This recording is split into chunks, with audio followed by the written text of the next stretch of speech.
Harold C. Johnson Gymnasium at Parsons High School. Tony Fuentes, Scott Marlowe here, and we are ready for basketball.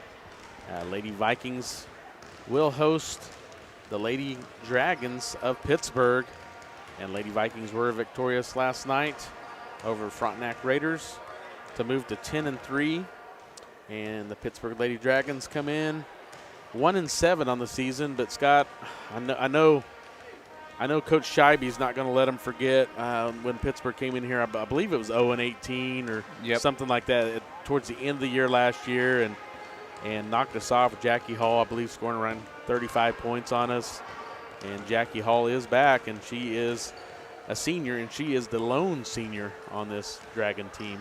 Yeah, so she put her teammates on her back that night and carried them to their first win of the year and a major upset over the Lady Vikes. So fortunately, that for us, it's a distant memory, but like you said, I'm sure Coach Scheibe has made sure it's in the front of the Lady Vikings' minds tonight. Hey, this isn't the best team we're going to see this year, but we have to come out and play, if we want to get our 11th win of the year. So exactly, and hopefully, the Lady Vikes, if we can keep the legs tonight. I mean, I know coming back-to-back nights, it's tough, but What I feel is a good thing is, and we talked about it before we went on the air, is we didn't have any pressure in the backcourt last night at all. Mm-hmm. Lady Vikes were kind of able to just walk it up the floor. So I feel like that could be a positive thing to going into tonight, with especially, we're having a third game. But, we had 3 games in 3 days at the Lancer Classic, or in 4 days, which is going to be the same situation this week at the Lancer Classic, and we were able to win there. So, the Lady Vikes have shown that they can play on, just one day's rest. So, yeah, it'll be interesting to see how the legs hold up. But I think you're absolutely right, because if you do face a team that throws a lot of pressure on you from start to finish, that could just be exhausting. Oh yeah, and you're ready for a couple of days off after a game like that. But since Frontenac just sat back in the zone and didn't put any pressure on the Lady Vikes, that'll have to be beneficial. Playing. And it's not only just physically exhausting; it's mentally exhausting. Definitely. Because you're sitting there thinking, okay, I got to make a quick pass here. I got to run up here to this spot to get open, and you're just constantly on the move, and your brain's just racing. So hopefully, like I said, not having that pressure last night might benefit us tonight, and hopefully we can get that win tonight, which, Coach Scheibe and I talked after, in the post game last night about how big every win is, whenever you're coming to sub-state seedings, as far as getting 1 game or 2 games at home, and especially with having a senior night so early. Friday night, February 2nd, is our senior night versus Fort Scott. And then our last 5 games, so 3 full weeks on the road before Sub-State. And if, for some reason you don't have a very good record, I mean, you're talking you're not coming back home at all. Right. And fortunately, the girls have a decent enough record where I would say even if they go 500 the rest of the season, they should get at least 1 home game. Mm-hmm. Boys side sitting at 7-6. They got a tough road ahead of them because they got a tough game tonight. Fort Scott's coming here Friday, and then we go Lubeck County next. I mean, it's just every game is going to be a battle for the boys side going down the stretch. Where the girls, I feel like we have a little bit of an edge, but with that being said, we go neck and neck with Coffeyville, neck and neck with Indy. I think the Indy game is a 34-33. I mean, they're going to want to murder us when we go to Indy in 2 weeks. And, the Coffeyville game was close. Coffeyville's got a lot of young, good players. I mean, so the girls' side, I mean, they can't sleep on any of those teams that they beat on the first time around in the SEK. No, I hate to state the obvious, but you just have to come ready to play every single night. And, as far as looking ahead to Sub-State, the way the teams are sitting right now, I would say the girls are fighting to have the right to have 2 home games, and the boys are fighting to have 1. Exactly. I think if the boys finish above 500, they should be able to host one. I think I think they were barely above 500 last year. I want to say they were, I think they might have been 11-10. I can't remember 100% for sure what it was, but I feel like we were right there at the 8 seed, I believe, last year on the boys' side. And the girls' side, I believe we had, was we the 2 or the 3 last year? They were. We were up there. I know we had 2 home games. No, we didn't. No, we went to Lewisburg. We had to go to Lewisburg. I think they were like a 5 maybe. The Pittsburgh loss is what knocked them down to 5, and that's why. And Lewisburg I think the 4. Yeah, we had to go to Lewisburg, but ended up working out. But yes, it did. Yeah. But it would have been nice if that would have been flip flop, and we would have had Lewisburg here. Yeah. But that was an exciting game. I remember it like it was yesterday. I mean, so much excitement. You know, the girls' team first time going to state in 30 years. I mean, that's a great feat for these girls, and they're honestly on track to do the same thing this year. Yes, they are. Even with a lot of girls that didn't come out this year. Yep. I'm very impressed with the record that the Lady Vikes have come up with. I didn't expect 10 wins at this point in the season. Yeah. You know, I thought honestly, if they could go 500, it'd be a pretty good year because they had a lot of girls that could have come out this year that didn't. Yep. But they've made it work. Yeah, and a lot of them, like I said, the Indy game is a 34-33 low-scoring drag-out. You know, it's a tough battle, and I feel like when it comes to sub-state, we're gonna have some games like that again. Yep. And it's gonna be, teams from the up north that are going to be pretty tough teams. So it's not going to be any gimmies whenever it comes to the postseason. So we are almost ready for start. I'm going to run down the starting lineups first for Lady Dragons. Jackie Hall, Ava Hurt, Anna Jorge, Gabrielle White, and Alyssa Hotsey.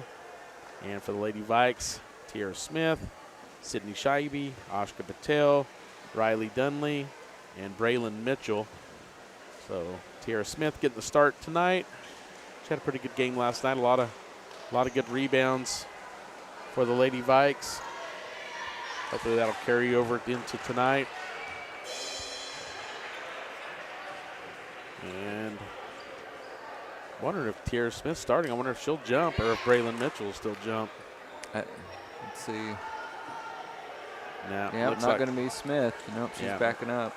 Mitchell will probably be the one jumping. So, hope the Lady Vikes have a good start. I think that'll. Looks like Anna Jorge will be jumping against Braylon Mitchell. Jorge also a sophomore, so sophomore versus sophomore on the jump ball here. And jump ball goes to Pittsburgh. And it's Hotsey with it. Gets it to Hurt. Hurt wants to drive, tries to get it in low, and there's already a foul. Gabrielle White taking it to the basket, and she is fouled. Is it going to be free throws? Looks like it. What's going on? Why is Parsons? Yeah, I think Braylon. I'm not sure what's going on. Braylon was trying to steal the ball, I think. She's laughing. She's laughing about it. So Hurt the inbounds for the Lady Dragons. Gets it in. Jorge scores it. So Anna Jorge gets the Lady Dragons first basket. 2-0. Early going. Here's the Lady Vikes with their first possession. Scheibe gets it up to Mitchell. Dunley with it in the corner, and good defense and a turnover. Lady Dragons with the ball and a 2-point lead. Not a very good start off the bat for the Lady Vikes. There's Jackie Hall in the paint, throws it up, and I think it was tipped by the Lady Vikes, so it goes out of bounds. Lady Vikes look a little sluggish on the start here. Like you said, you don't want to get off to a slow start. Jorge with it, gets it to Hurt. Hurt at the elbow, gets it to Hall. Jackie Hall trying to get in the paint, wasn't able to. Back out to Hurt. Now Hurt gets a screen. Back out to White. Now Hotsey with it. A near turnover. Now Jorge in the paint, and it's good. Ana Jorge. 2 quick baskets, 4-0. Lady Dragons, and they are putting a little bit of pressure. And now Jorge crashed into the table here. I don't know that I've ever seen that much damage done to the official scores table, Tony. Yeah, Mitchell inbounds now for the Lady Vikes. And now Scheibe for a long 3, no good. Jorge with the rebound. Now Dunley's going to pick up a cheap foul. Yeah, about as bad of a start as Lady Vikings could have had, Tony. Yeah, they just need to settle down. Has a little bit of a long 3 there by Scheibe. Yep. I don't think that was necessary to shoot from that deep. 6:28 to play first quarter, 4-0 Dragons. And Hot Seat throws it away, but they're saying it went off of Dunley. I don't agree with that one. Dunley's shocked too. So Pittsburgh to inbounds under their own basket. Hurt to inbounds, gets it into White, and she puts it on the floor, nearly lost it. Now Hotsey for a 3, no good, but Jorge with the offensive rebound. Now Jackie Hall gets it back out. 6:06 and counting to play first quarter, 4-0 Dragons, and they threw it away. So much needed turnover there. Lady Vikes get a break. So Ashka Patel, the inbounds for the Lady Vikes. 6:01 first quarter, 4-0. Lady Vikes trail. Patel with it. Guarded by Hotsey. Nowhere to go with it. Scheibe has it now. Scheibe wants to get in the lane. She lost it. Now Hurt up quickly to Hall. And she's able to maintain it and goes to the rim and scores. Jackie Hall gets her first basket. 6-0 Lady Dragons. Now double team in the backcourt. Patel gets it across, and now a reach foul on Hall. Pittsburgh has 5 shot attempts, Tony. Lady Vikes only 1, and it was that deep 3 by Scheibe. Yeah, Lady Vikes need to take care of the ball and get some good looks. All the way across to Patel. Now Scheibe in the paint. They lose it again. Another turnover. Here comes Jackie Hall. She's going to go straight to the basket, and she scores it. 8-0 now. Lady Dragons came to play, Scott. They did the same thing last year to us on our home court. Lady Vikes are going to have to regroup quickly. Yeah, good defense by the Lady Dragons. And now another near steal. Now Hotsey knocks it out of bounds. Jaden Kendrick checks in for Lady Vikes. Checks in for Dunley. 4:49 to play first quarter. 8-0 Dragons. So Braylon gets it in. And it's knocked out of bounds by Hurt. I think we had a foul too. Call a foul on Hurt there. I didn't really see a foul. I just thought she just knocked it out of bounds. And now Sophia Hertrick checks in for the Lady Dragons. Checking in for Hurt. Hurt has just 1 foul, I guess. For some reason, I was thinking it's 3 fouls. Whoa. And there's a long 3, and no good. A near turnover by the Dragons, but now here comes Jackie Hall. And she's going to go to the rim and miss the shot. Better rebound by White, and she's going to, thought she traveled, but they're going to call a foul on Tiara Smith. Yeah, all Pittsburgh here in the early going, Tony. Yeah, it's not looking good. And we do have a timeout on the floor by Coach Scheibe. Just a 30, so we'll just keep it here. Goodness, Scott. It's like deja vu. Yeah.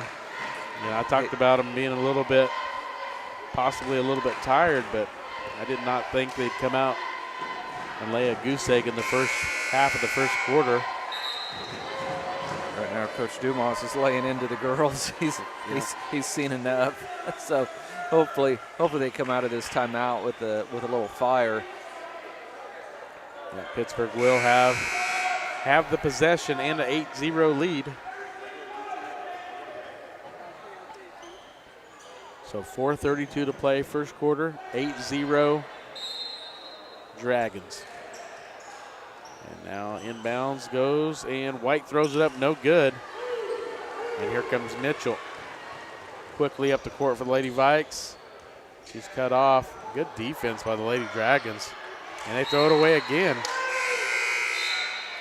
They just can't get anything going. 0 for 2 from the field, 4 turnovers. Not looking good so far. Yeah. Here comes Hurt, bringing it up the court for the Dragons. Now Hotsy with it. Back up top, gets it to Jorge. Back out to Hurt.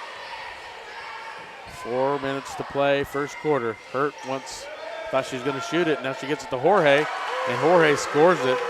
And Anna Jorge looks like she knows what she's doing. She's playing great. Now a double team trap. Now they get ahead to Kendrick for a 3, and it's an air ball. And Mitchell saves it. Dunley saves it to Mitchell. Now back up top to Patel. 3:36 to play. First quarter. Lady Vikes down 10-0.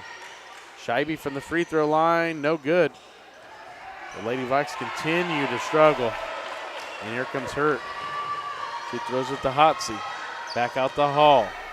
Hall's driving to the basket. Back out to Hotsy for a 3. In and out, no good. Mitchell with the rebound. 3 minutes to play, first quarter. Lady Vikes yet to score. 10-0 Dragons. Jaden Kendrick with it. Back out to Scheibe. Scheibe, long 3. No good. Lady Vikes just continue to struggle. That's got to be a foul. And I got a timeout by the Dragons. Maybe those legs are a little heavy, Tony. Goodness. That's just so surprising. Yep. 0 for 5, and I think four of the attempts have been threes, and they've only shot 1, 2. Unbelievable. Yeah, 2:52 to play in the first quarter. 10-0 Lady Dragons. As the Lady Vikes just need to get the lid off the basket and get going, I think. So it was a good timeout by the Lady Dragons coach, Coach Dalton Gromer. And I don't recognize him, Scott. I don't know if he's a new coach or not. I think he was there last year, maybe as an assistant. Okay. So Hurt brings it up the court for the Dragons. 10-point lead and the ball. And Jorge in the paint. Kicks it out to Hall. Now Hurt with it back up top. There's White with it. Back to Jorge. Now Hurt in the corner for a 3. Air ball. Now Dunley gets it to Scheibe. Scheibe bringing it up the court. Good move by Scheibe. She's going to go to the basket. They're going to call a blocking foul. This will be Lady Vikes' first attempt at the free throw line, so hopefully we can break the lid here.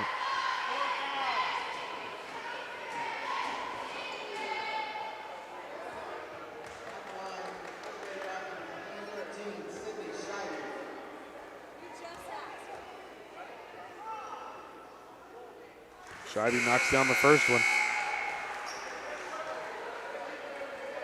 So Lady Vikes get on the board, Scott, from the free throw line. It's good to see that goose egg off the scoreboard, and hopefully, sometimes you just see the ball go through the basket one time and it makes a difference. Makes both of them. They were 25 of 27 as a team last night from the free throw line. That's incredible. Yeah, Hurt up the court for the Lady Dragons. And she gets it down low to Hall. Missed the shot. Kendrick with the rebound. Here comes Patel. Under 2 minutes to play first quarter. they're going to call a travel. Turnover number 5 here in the first quarter. Lady Vikes in need of a basket. Keep turning the ball over. So 1:52 and counting. First quarter, Lady Dragons up 10-2. Hurt gets it off the hot seat. Now Jorge with it in the corner. And just checked in for the Lady Dragons is Reed. Now Hurt gets it to Hall. Now Hotsy, back to Jorge. Good movement of the ball, and Jorge goes to the basket.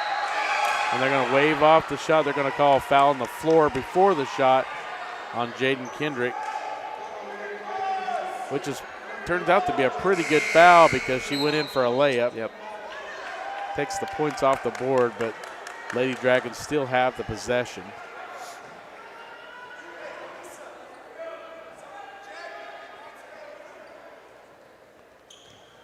Hurt to inbounds, gets it in to Reed. Now White with it. I thought she traveled, but now it's a turnover. Here comes Ashka Patel quickly the other way, and it's knocked out of bounds. And they're going to say she lost it out of bounds. She can't believe that. It was definitely tipped. I didn't see who the last player was to touch it, but it was definitely tipped away from Ashka. Yep.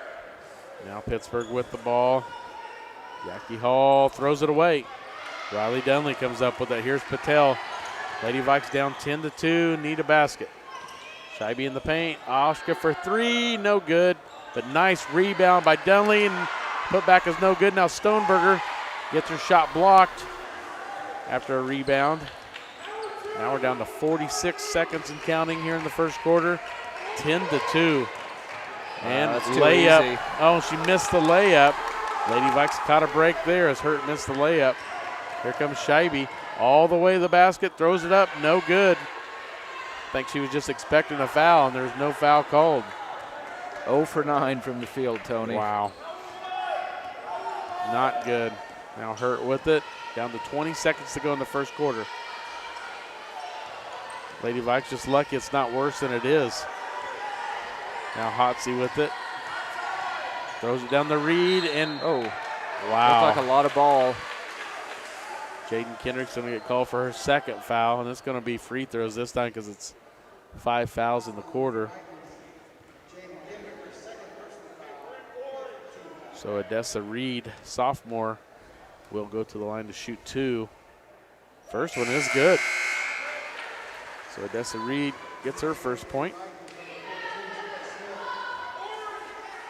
11-2, Lady Dragons over the Lady Vikings. 8 seconds to play here in the first quarter. Second free throw is also good. 12-2, Lady Vikes trail by 10. They got to get it up the floor quickly. Patel has it, gets it to Scheibe. Down to 5 seconds to go. And that looked like a foul there. Now Dunley for a 3, and it goes! Riley Dunley knocks down a huge 3 to get the Lady Vikes with their first basket of the quarter. They needed that, Tony, in a big way. Wow. Well, let's take a 30-second break. You're listening to Lady Viking Basketball on V93. Life is about movement, and the human body is like any high-performance machine. When miles add up, parts wear down, and that's when pain begins, and here's where it ends. At Labette Health, our nationally recognized orthopedic and sports medicine surgeons use advanced techniques to reduce recovery times and relieve pain for miles to come. Feel like new again at Labette Health in Parsons, Kansas. For more information, go to LavetteHealth.com. Unbelievable! Sparklight is unveiling unlimited internet for just $25 a month. Get reliable 100 meg internet for just $25 a month for 12 months with unlimited data. That's unlimited internet. Call 877-469-3057 or visit sparklight.com/savings. Sparklight, a new breed in high speed. Welcome back to Harold C. Johnson Gymnasium at Parsons High School. Tony Fuentes, Scott Marlowe, Drew Fuentes taking care of our live stream. Darren Hardesty back in the KLKC studio passing us through. And at the end of the first quarter, the Lady Dragons of Pittsburgh 12, Lady Vikings 5. So Lady Vikings with a much-needed basket there as the buzzer sounded at the end of the first quarter. Now Scheibe wants one to start the second. Off the mark, no good. Rebounded by Stoneberger, and then she tries to get it to Patel. Oh, I thought that went off Oshka. I thought it did too. I thought it might have been a foul. Now, there was a similar situation last night where a ball like totally went off of one of our girls, and I could hear the ref say to the crowd, "Would you rather me call the foul or give them the ball?" I just laughed. That was probably a similar situation in that case, as Scheibe goes to the basket and is fouled, and she will go to the line. So well, if she hits these, Tony, it'll almost be like a 5-point possession, because the Lady Vikes had that 3 to end the quarter, and then they got the first possession here. Boy, but Scheibe's legs look heavy to me. Yeah. I mean, she never comes out of the game. Right. So, I mean, she played the full 32 minutes yesterday. Less than 24 hours between games. It's never easy. Shit, that's a turnover.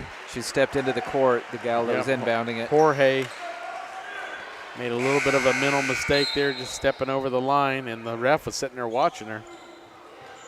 The Lady Vikes catch another break here. 12-6, Lady Vikes trail. And the Lady Vikes going to get an extra possession here. Now Scheibe wanted a little quick 3, and she didn't get it. Now Stoneberger for 3. No good. I thought Dunley had a good spot for a rebound, but she wasn't able to come up with it. Now Hall, a little touch foul on Patel there. I saw a lot of that last year with Hall going coast to coast. She's just an outstanding athlete. Yeah, so Jackie Hall will go to the line to shoot 2. So 12-6, Lady Vikes trail by 6. But Hall can extend that lead here at the free throw line. First one is no good. 7:25 to play, second quarter. Braylon Mitchell set to come in for the Lady Vikes here. And Jorge's coming back in for the Lady Dragons, coming in for Reed. Tierra Smith takes a seat for the Lady Vikes. Jackie Hall with one more free throw coming. 7:25 to play, second quarter. Second one is no good. Dunley rebound.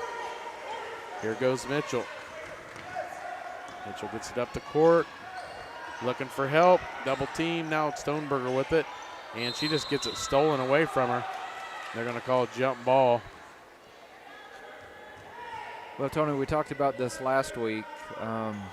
When a team is going to trap like that, you just have to attack it. Yep.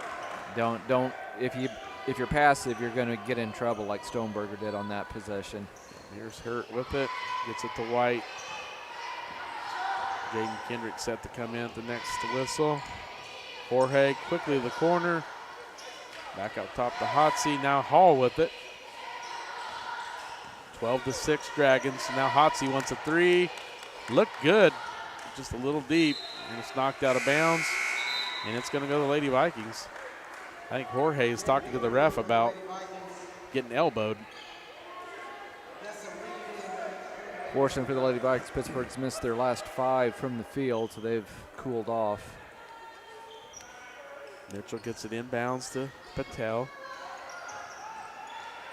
It's back and forth between Mitchell. Mitchell's getting ready to get trapped. Now Patel's open. She's going to shoot a 3. No good. Jorge with the rebound. And a foul on Jaden Kendrick. Well, that'll be her 3rd, I believe. Yep. Sure enough. Jaden Kendrick plays hard, but sometimes a little too hard. Yep. As her aggression is taken out on a foul a long ways from the basket. And now Hurt to bring it up the court. 6.5 to play in the second quarter. Jorge with it on the wing. Gets it to Hotsy. Back up top. Now Reed in the paint. I thought she took steps. Yep. Now Hall for a 3. No good, and rebounded by Stoneberger. Lady Vikes caught another break there with a missed shot by the Lady Dragons. So 12-6. Not much scoring going on here in the second quarter. Just one free throw from Scheibe. Patel gets it into Scheibe. Scheibe's going to take it at the basket. In for a layup. Missed it. And now fight for the rebound, and Jackie Hall runs it down. And she's just going to dribble it out. Gets it to Hurt. Under 6 minutes to play here in the second quarter. Jackie Hall with it up top. Lady Vikes have played some pretty good defense after that opening first few minutes. Jackie Hall gets the read. Reed throws it up, no good. Now Stoneberger wants to move with it. Stoneberger gets it to Mitchell. Now Mitchell thought about, and it's knocked out of bounds. Yep, I think this is the right call. Yep. I think it touched Hall and then Patel. Yep. And went out of bounds, so Lady Vikes is going to have another turnover. Just need to clean up the turnovers, and I think they'd be all right. Yeah, I mean, they're only down by 6 after that horrible start, but they're going to have to get clicking on the offensive end. Hurt with it. Now Reed back to Hall, near steal. Now Hotsey gets it back to Hall. Now Jorge throws it away. Just trying to do a little too much there, a little fancy. Yep. Trying to get it over to the open person on the wing. 5:04 to play second quarter, 12-6, Dragons. Mitchell with it. Just that little bit of pressure in the backcourt is causing some problems as the Lady Vikes nearly turn it over again. Now Scheibe turns it over. And here comes, that's another silly turnover by Jorge. So Lady Vikes catch another break and get the ball back. Lady Dragons haven't scored in this quarter. I mean, Tony, when you start out 1 out of 14 from the field and you're only behind by 6 halfway through the second quarter, you know, all you have to do is find a way to get the ball in the basket a few times, and they could easily go to the locker room with the lead. You're exactly right. Now another turnover. Here goes Jackie Hall. Pulls up and missed the shot. Now rebounded by Patel. And Mitchell was way out ahead. And now she finally gets it and missed the shot, and she is fouled by White. So, like you said, Lady Vikes only hit one shot. The shot by Dunley at the buzzer at the end of the first quarter. The other 3 points have come from the free throw line. And the Lady Vikes can get a couple more points from the free throw line here with Mitchell stepping to the line. First one is no good. Tony, they've got to be a little bit tired. But that's the only explanation, because what'd you say, 25 out of 27 from the line last night? They've already missed more free throws than that here in the first half. Yeah, they've equaled their misses already from last night. Second one is good. Now they're going to put a little pressure on Pittsburg. Yeah. Lady Vikes. And it worked. Yeah, Jorge just not able to handle the pressure. Every time they put just a little bit of pressure on her, she's turned it over. So she does have 6 points in that first quarter. 4:22 to play, second quarter. Lady Vikes trail 12-7. Now Patel with it up top. Back to Scheibe. Scheibe just nowhere to go, and she throws it away. Wow. Lady Vikes they just can't get anything going on the offensive side. Half. Just like you said, we're so lucky that they're not capitalizing on our mistakes, because this game could have really, really gotten away from us. Still just a 5-point game. Hotsey with it. Gets it to Jorge. Now Hertrick into the game for the Lady Dragons. Hertrick with it. Gets it back to Hotsey. Now Jackie Hall with it up top. Anna Jorge with it. Looks like Hertrick almost takes a step every time. I thought the same thing. Yeah, it's like there it was. He finally called Good it. Call, I think she did that 3 times in a row before he called it. Yeah, I noticed it, and I was trying to watch to make sure it wasn't almost like an optical illusion or something, but there was no doubt on that one. So the turnover gives the Lady Vikes possession again. 3:31 to play second quarter. 12-7, low scoring game. Here comes Mitchell. Gets it to Scheibe. Now another throwaway. Lady Vikes just all out of sorts. Yeah, just kind of all thumbs on that one. And wow. 11 turnovers. Fortunately, Lady Dragons have 8, so not a huge advantage for Pittsburgh, but Lady Vikes have to clean it up on the offensive end. Hurt with it. Guarded by Stoneberger. She's trying to get in the paint. Now Hotsy wants a 3. No good. And fight for the rebound, and Jorge gets it and scores it. So Ana Jorge now with 8 points on the game. She has 8 of their 14, and she'll go to the line for another one. And the foul's on Dunley, which will be her second. Jackie Hall checks back in. Checks in for Hayden Turnbull. I didn't even see Hayden Turnbull check in for the Lady Dragons. Sydney Scheibe is headed to the bench, believe it or not, Tony. Wow. So Jorge knocks down the free throw now. 15-7, 8-point lead for the Lady Dragons. Knocked out of bounds by Hotsy, so Lady Vikings will maintain the possession. Mitchell gets it in. Scheibe on the bench. Patel had 24 last night. She's going to need to score some points here. The Lady Vikes get a win. That's another turnover. There goes Jorge quickly the other way, and she lost it. Wow, I thought Jorge kicked it out of bounds. She's smiling like she can't believe that they still have the ball.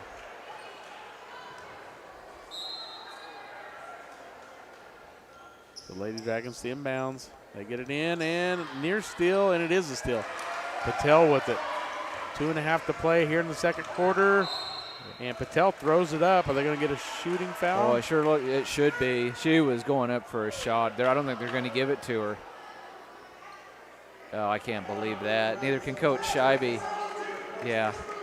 It's been that kind of a half, Tony, because, you know, everything's gone wrong, so why not have a missed call go against you as well? Yeah. Now Patel with it, wants to drive, and she can finally. And they got bailed out there because that was probably a clean block, so it evens out. Foul is going to be called on Reed. That'll be her first.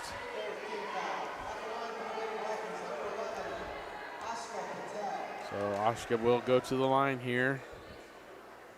And rattled in. We'll take it anyway. Scheibe coming back in for the Lady Vikes.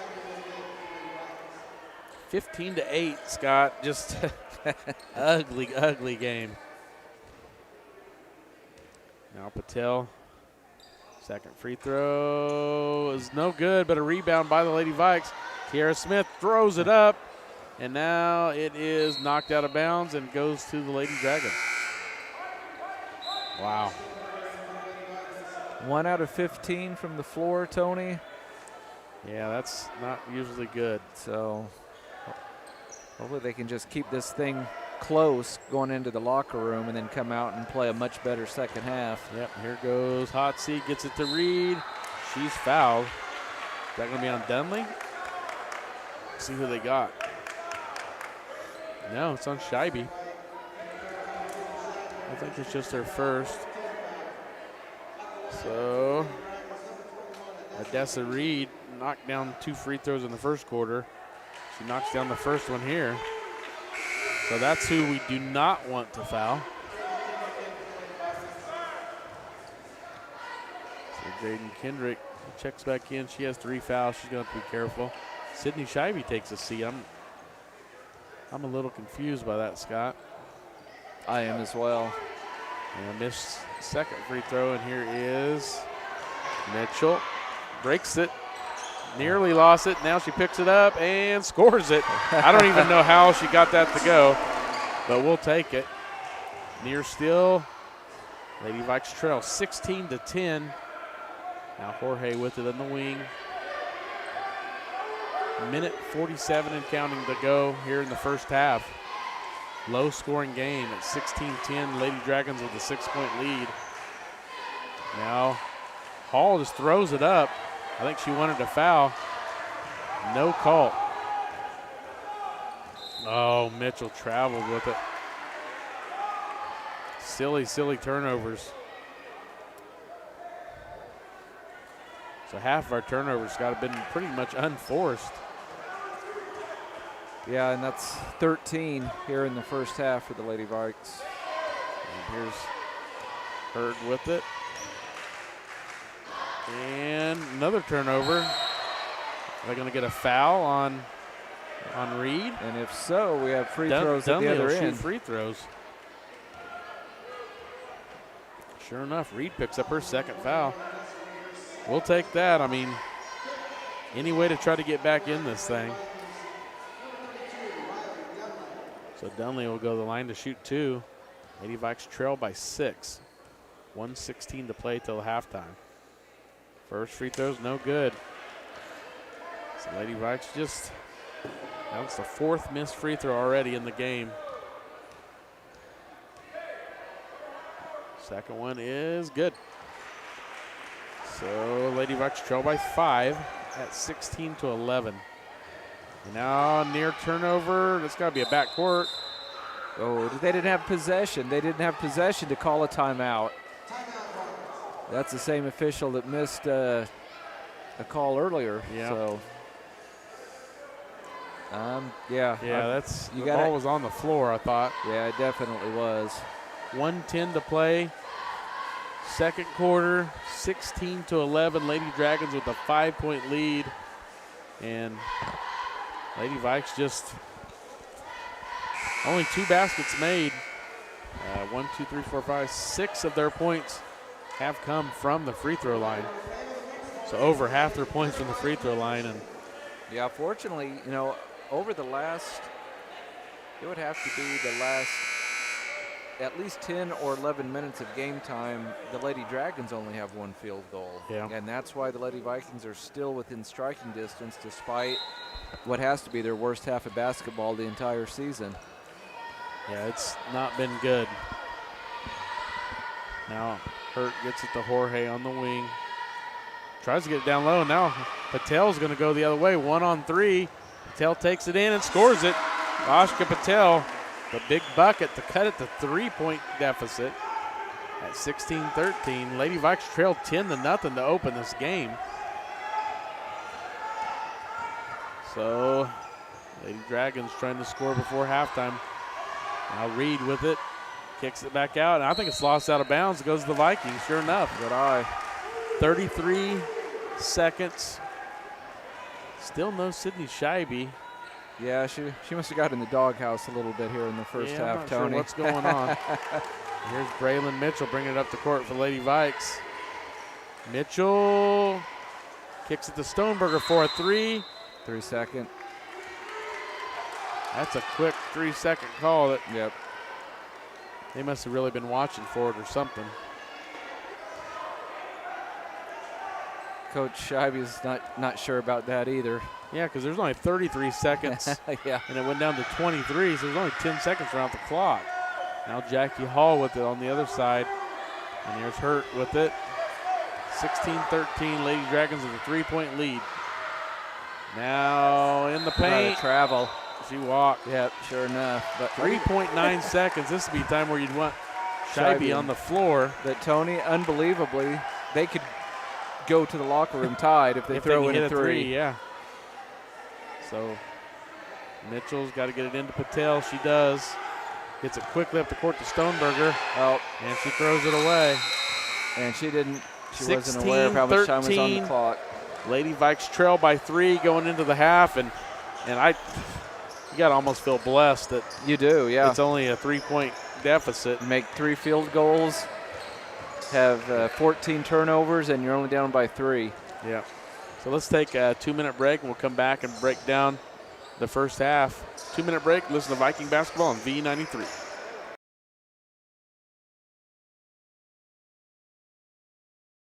Labette Community College is meeting the need for an increased demand in qualified radiographers. Our radiography students will train on the latest technology in a hospital simulation environment. I wanted to be able to go into a career where I could help people.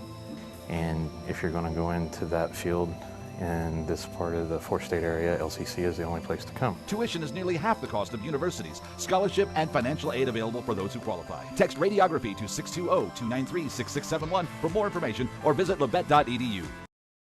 With many years of combined experience, Eye Care Associates of Parsons has set the framework in providing comprehensive eye health examinations for all ages and routine vision care for families throughout the four-state area. Our optometrists and staff provide remarkable care with state-of-the-art technology to help with diagnosis and management of eye health conditions. Give us a call or visit our website to schedule your next eye exam. Eye Care Associates of Parsons. Experience modern eye care. Discover what you've been missing in Parsons, Kansas. Curious Minds Discovery Zone, a children's museum that inspires a love of learning, with hands-on exhibits for all ages to imagine, create, learn, and discover. Kids enjoy looking through microscopes, building on our magnetic ball run wall, creative play in our doctor's office or grocery store, and lots more. Discover, explore, Parsons, Kansas.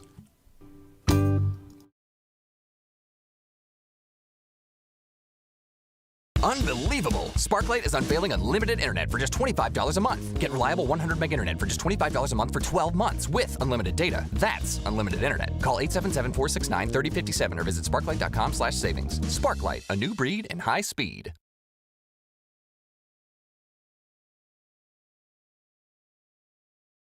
Bowen Pharmacy supports the Parsons Vikings here, and here, and here. It's our goal to keep you covered. At Bowen Pharmacy, we give no excuses for you not to make it to the game.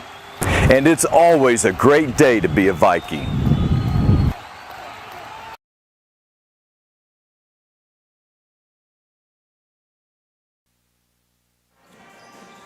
Welcome back to Parsons High School. Tony Fuentes, Scott Marlowe, and we are ready for the Eye Care Associate of Parsons halftime report, brought to you by Doctors Newland, Gilmore, and Ray.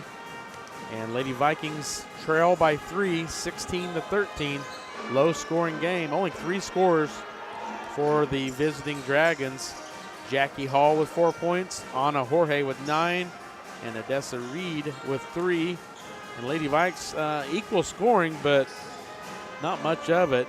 3 from Mitchell, 3 from Patel, 3 from Scheibe, and 4 from Dunley, and most of the points came from the free throw line. Only 3 made baskets, 1 by Mitchell, 1 by Patel, and 1 by Dunley. So Lady Vikes in a very, very winnable game. Lady Dragons are only 1-7, and their one win, Scott, was a 2-point game, 37-35 versus Chanute. Yeah. So, and the way the scoring is looking right now, it's looking like, unless the Lady Vikes take off, it could be similar to that type of a score here tonight. But I really believe the Lady Vikes will get it right and start taking over this game in the second. I don't know how they can. Yeah, they were really sluggish in that first half, and I show them unofficially 3 out of 17 from the field for 17.6%. Lady Dragons a little bit better at 6 out of 19 for 31.5%. And I mentioned probably the worst half of basketball for the Lady Vikings, but yeah, they're only down 3. But we have to give credit where credit is due. While they struggled mightily on the offensive end, the 17% shooting and 14 turnovers, they also forced Pittsburgh into 13 turnovers, and Lady Vikings won the rebounding battle 14-11. So coaches talk about defense and rebounding, winning games, and those are the things that should, unless you're totally outmanned, those should always be constant. You should always be able to play good defense, and you should always be able to rebound. Yep. And that way, when you do struggle offensively, which will happen on occasion, you still have a chance to win the ball game. Yeah, I know we struggled before Christmas break at Fort Scott, but I think it was equally as bad as tonight. That was a rough night. And the Lady Vikes were a little bit better, I believe, in the second half of that game. So hopefully they can get it right when they go to the locker room and settle down. I mean, literally, all they have to do is just run just run a little bit of offense and take Yep. care of the ball. Yep. And get to the free throw line, penetrate to the basket and get to the free throw line and take care of business from the free throw line like they did last night, and they should come out of here with a win. But, that's easier said than done. Yeah. So we'll see how they do coming out of the locker room. But it was surprising to see Sydney Scheibe, who normally never, ever goes to the bench, set out probably 3 out of the last 4 minutes of that first half. So, maybe she's not feeling well. We don't really know. Hard to know. But, I talked about attacking the zone, especially when a team wants to trap out of the zone. And it doesn't really look like Pittsburgh has any great rim protector to say the least. So, I agree with you. Go ahead and get into the paint and try to draw some fouls and get some easy points at the free throw line. Yep. Because, certainly in that first half, the perimeter shots were not falling. Yep. They're definitely going to need some help from the outside shots. And as we're watching Lady Vikings warm up, I've just seen Scheibe, Stoneberger, and Mitchell, all three, boom, boom, boom, hit three-pointers in a row. And there goes Stoneberger knocking down another three. So it's good to see that from a freshman. I hope she had a chance there at the end of the first half that, she was guarded, but I think she could have probably put something up. And Coach Scheibe yelled at her to say, just take the shot, So, whenever you got 3.9 seconds, you don't have a whole lot of time to make a pass. Yeah. Whenever you're already got the ball down the court at the three-point line.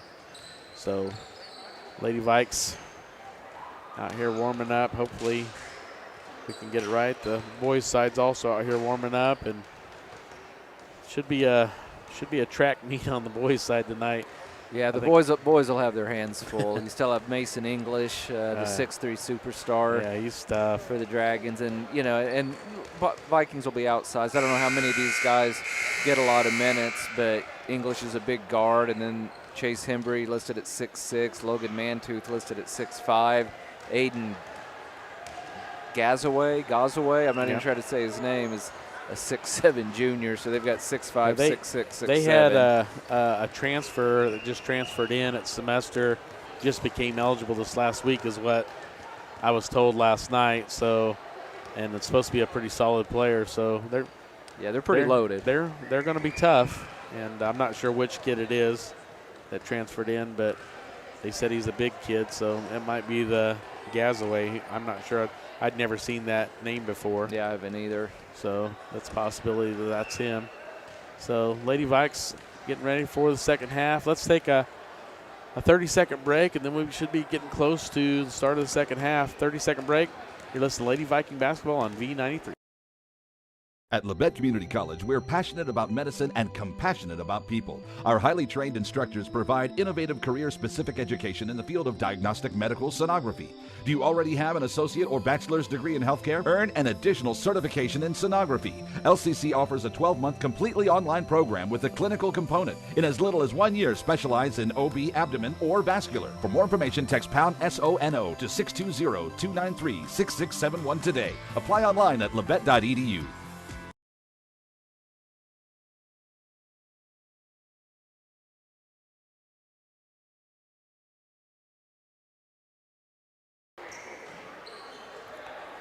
Welcome back to Harold C. Johnson Gymnasium at Parsons High School. Tony Fuentes, Scott Marlowe, Drew Fuentes taking care of our live stream, and Karen Hardesty back at the KLKC studio as we are set. I was looking at you, Tony, because Sydney Scheibe is not on the floor to start the second half. Yeah, I'm not sure what's going on.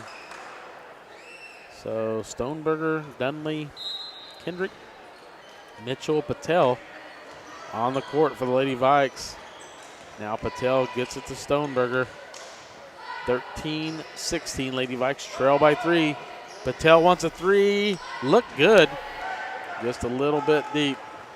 And now kind of sloppy there, but the Lady Dragons maintain the possession. So just underway here in the second half. As Lady Dragons with a 3-point lead and the ball. Anna Jorge gets it to Hurt now down to White. Now White gets her own rebound and put back. As Gabrielle White gets her first basket of the game. 5-point lead now for the Lady Dragons. And Mitchell needs some help. Gets it to Stoneberger. Now up to Kendrick. Kendrick getting into White. Now she has to kick it back out. And they lost it out of bounds. So quick turnover by the Lady Vikes. 7:07. Third quarter, 18-13 Lady Dragons. Lady Dragons probably breathing a little bit of breath of fresh air, not having Scheibe on the court against them. Hotsey with it. Back to Jorge. Lady Dragons just kind of holding it here. Back to Hurt. Now Hotsey with it. Near steal by Stoneberger. Now Jorge throws it away. So not much pressure there. No. And the Lady Dragons just have a silly turnover. I mean, here comes Sydney. And Mitchell needs some help, gets it to Patel. Now they got Stoneberger for a long two, in and out, no good. Over the back. They're going to call a foul on Dunley. Sure enough, I think that's her third. Yep. Dunley picks up her third. So 18-13, Lady Vikes trail by 5. Sydney Scheibe checks in for Stoneberger. Now Jackie Hall with it. Hotsey quickly up the court to Hurt. Now throws it away. Lady Vikes just with just enough pressure to cause problems. And this Pittsburgh team not taking advantage of the Vikings' mistakes. So Patel gets it in to Mitchell. And back to Patel. 6:12 to play, third quarter. Stoneberger with it. And now Patel scores it, and the bucket counts. Big time bucket there by Ashka Patel. Gets it back to a 3-point game, and she can get it as close as it's been in a long time here with this free throw. 6:05 to play, third quarter. And that is the third foul on White. Patel's free throw's good. So 2-point game, 18-16 Dragons. Now Hotsey with it. Throws it away. Just, it's not like a immense tight pressure, just enough that I think they're just kind of getting rattled enough that they just aren't making very good passes. So Lady Vikes near turnover. It is a turnover now. And now Reed goes to the basket and fouled by Scheibe. And that's probably a good foul because she was going to score it. Yeah, and that's just Sydney's second, I believe. Odessa Reed has 3 points, and all 3 came from the free throw line. She's 3 for 4 in the first half.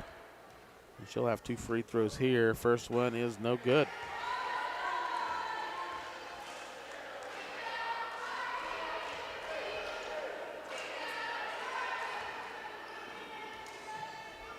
Reed's second free throw is good.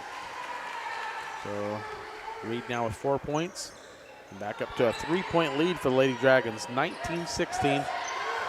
Mitchell needs help. She is trapped. She gets it to Scheibe. And they're going to call a foul. No, there was no timeout called.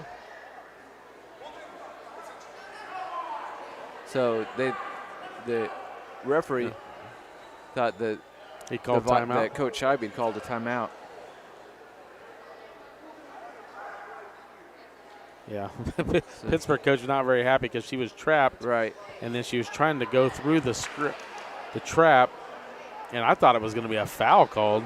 Yeah, so did I. But both coaches upset with that turn of events. Yeah. So inbound by the Vikings. Now Patel with it. 19-16, Lady Vikes trail by 3. Now Patel gets to Scheibe. She wants a 3, and it is no good. Reed with the rebound, throws it ahead to Hotsey, and she throws it away. She traveled before she threw it away. So either way, it was going to be a turnover. I think, Tony, if the Lady Vikings can just figure out a way to get over the hump and get the lead in this game, they'll be okay. 19-16, still trail by 3. And now another turnover as Hall has it now. Jackie Hall is bumped by Patel, and she scores it. So Lady Vikes now trail again by 5. 5:08 to play third quarter. So Jackie Hall will go to the line. She's missed 2 already. She's 0 for 2 from the free throw line. And this one is good. She has that high arc and free throw. I remember that from last year. So now back up to a 6-point lead and another turnover by the Lady Vikes. Lady Vikes just can't even get the ball down the court. And Jackie Hall goes in for a layup. And now timeout Lady Dragons. They have an 8-point lead again at 24-16. 4:56 to play, third quarter. And let's thank some of our sponsors here, Scott. Labette Community College, Forbes Hoffman Funeral Homes, Clemens Insurance Agency, Labette Health, Woodworth Enterprises, Carson Wall Funeral Homes, Commercial Bank, Eye Care Associates of Parsons, Doctors Newland, Gilmore, and Ray, Labette Bank, Bartlett Co-op, Labette Center for Mental Health Services, Dress for Less, Community National Bank, Tank Connection, Wood Insurance Center, Strategic Partners, Roy's Auto Service, Bowen Pharmacy, Parsons Educational Foundation, Parsons District Schools, Snyder Lawn Care, Olson Ace Hardware, SCK Orthopedic, Drs. Mosier, Meister, and Morris, and Sparklight. Thank you to all our sponsors for bringing us basketball here in 23-24. Lady Vikes with the ball, but they're now all of a sudden down by 8 after. Well, they got within 2, and now a 6-0 spurt by Pittsburg. And Tony, we've said this before in other games, man, an 8-point deficit in a game like this feels like about 18. Yeah. A near steal on the inbounds. Here comes Patel, and a near steal again. The Lady Dragons just are hustling more. Coach Scheibe's going to get a technical before this game's over, I think. Really jawing at referee Mack. And now here is Mitchell. Just a lot of aggressiveness by the Lady Dragons. And that's got to be a foul. Sure enough, they're going to call a foul on Reed. 21 with the foul, and that's her third.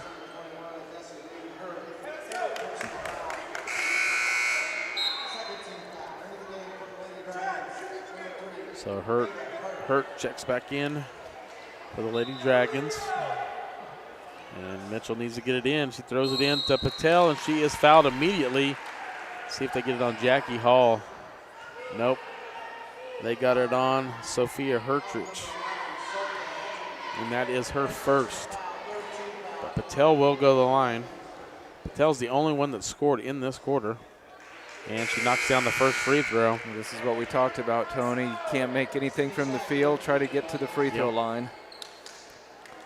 Yeah, kind of a, I thought was a gutsy inbounds play because Oshka was double teamed, but then she took it straight up between the two defenders and got the foul call. So she makes both free throws, cuts it back to a 6-point deficit. So 24-18, 4:33 to play third quarter. So there's still plenty of time. Lady Vikes just need to get something going. Now Hotsey for a 3, and she knocks it down. So that's not what the Lady Vikes wanted to happen, as that's her first basket of the game. Now a near steal, and Kendrick needs some help. Gets it all the way across to Mitchell. And back out to Patel. Now Scheibe's open for a 3, and she buries it. Sydney Scheibe, much needed basket, knocks down the 3. 27-21. Lady Vikes trail by 6. So now Hurt with it. Gets it to Hotsy in the corner. Now Jackie Hall with it. Double, triple she team. hooked. That's an offensive foul. No, she hooked the defender big time to gain an advantage. Yeah, That's so missed call number 3. Tierra Smith is going to get the foul called on her. That's an unofficial stat, by the way. That's her third. So Lady Vikes have several with 3. Kendrick, Smith, and Dunley all have 3 fouls. Now Hurt, the inbounds, gets it into Jorge. Back to Hurt. Now Jorge with it. Triple, That's quadruple great defense. teams. Great defense. Oh, they're going to say it went there's off one of the Lady Vikes. I thought she just threw it away. Yeah, but I couldn't. There were too many bodies. Coach Sydney Scheibe says, no, it did not touch me. Viking bench can't believe it. So now Hurt gets it in the Hall. Hall wants a 3, and it's good. So they literally stole 3 points from us there. Sure did. They are So 5 out of 6 from the field, Tony, in this half. So 30-21, back to a 9-point lead. Another steal. Now Jorge with it. Gets it to Hurt. 3:23 to play, third quarter. Lady Dragons up to a 9-point lead now, and the ball. Hotsy with it, gets it to Hall, wants a 3, and almost knocked that one down. But it in and out, no good. Now a double team in the backcourt. Scheibe needs help. And now Scheibe gets a blocking call on Jorge. Jorge can't believe it. So Lady Vikes get bailed out on that one. I think Scheibe, that just 4? That must have just been the 4th one. Okay, so second foul on Jorge. Just the 4th team foul in the quarter. Next foul by either team will be free throws. Mitchell with it. Gets it to Scheibe. Now back to Mitchell. And now steal again. Now here's Jorge going the other way. I thought she carried it there, but she gets the basket. So Jorge with her first basket in the third quarter and the biggest lead of the game at 32-21. The Lady Vikes missed the 3-pointer, and now Mitchell with it. She takes it, gives it to Dunley. And they're going to call her for a travel. I think it's the right call. Tony, the wheels have fallen off. Lady Vikes got to within 2, but it's been all Pittsburgh ever since, and it's going to take, it won't take a miracle to come back, but it's going to take a lot of things to go right. It's going to take some made baskets is what it's going to take, and we just haven't made them. So now Reed with it, gets it to Hurt. Now the hot seat. Now Reed, and missed it. And that is knocked out of bounds, going to the Lady Vikes. So 2:14 to play, third quarter. Lady Vikes trail 32-21. I'll get it inbounds to Mitchell. And now triple team gets it to Scheibe. And now Scheibe kicks it to Kendrick for a 3. Jaden Kendrick knocks one down. She was 0 for last night, and that was a big 3 there to get the Lady Vikes back to 8 at 32-24. So much needed shot there. We just got a 30-second break. We'll just keep it here. Tony, did Pittsburgh play last night? I didn't see their schedule because they had certainly looked like the fresher team. I don't know if they did or not, Scott. I didn't look that close to the schedule when I was pulled it up earlier. So 1:53 to play, third quarter. Lady Vikes trail by 8. If they can just cut it back down to that 3-point right by the start of the fourth quarter, it's definitely a chance to get back in this game. But I think it's just literally been out-hustled. Right.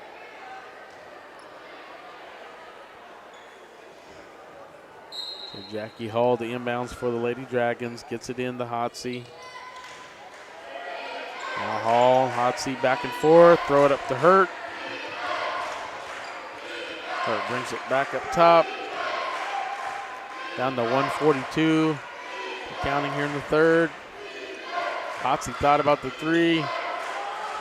Back up top to White. Now Hall with it. She wants to drive. Knocks it down. Tough shot. But Jackie Hall, Scott, has 10 points in the third quarter. She only had 4 in the first half. Now Kendrick, missed shot.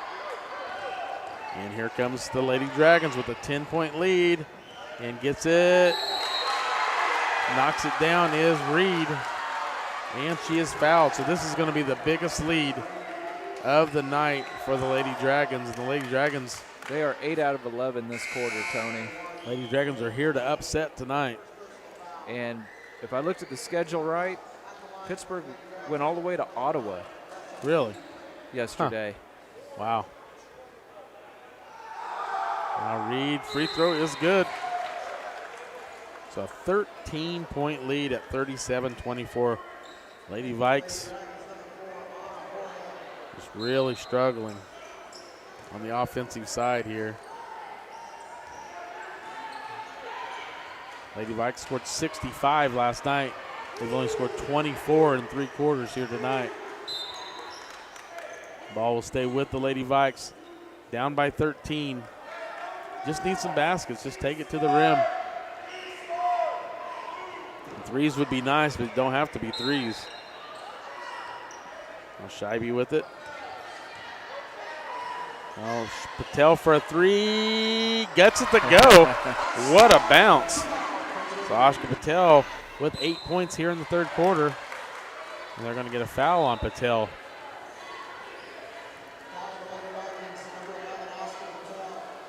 And that's going to send Jackie Hall, I think, to the free throw line. So now that's 4 Vikings with 3 fouls. Ava Hurt will be the one at the line. She has no points in the game. This first free throw is no good. And she's primarily their point guard, Scott. She doesn't shoot it a lot. No, she doesn't. And it looked like she had a pretty good stroke, but she left that free throw a little bit long. The second free throw is good. So 1 out of 2 for Hurt. So 38-27, 11-point lead now for Lady Dragons. Mitchell throws it away. Stoneberger just wasn't focused on the ball and just went right through her hands. Just silly mistakes. You can't have those. Hurt with it. Down to 38 seconds left to go here in the third.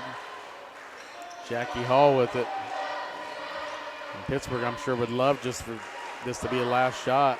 Yeah, they get their first possession in the fourth quarter as well, Tony. 11-point lead and the possession.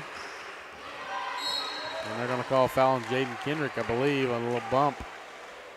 And that's going to send Jackie Hall to the free throw line. And Kendrick's 4th personal.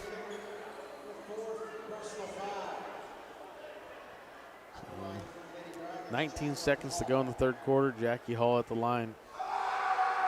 Free throw is up and good. Yeah, she didn't do a whole lot offensively in the first half, Tony, but she has really turned it up. Yeah, she's ramped up she's up to 15 points now. She's 11 in the third quarter.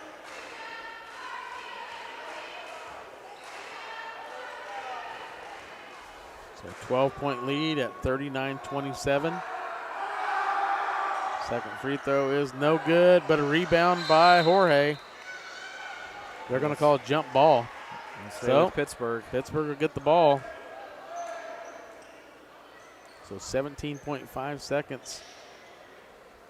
Lady Dragons, chance to add to that 12-point lead here.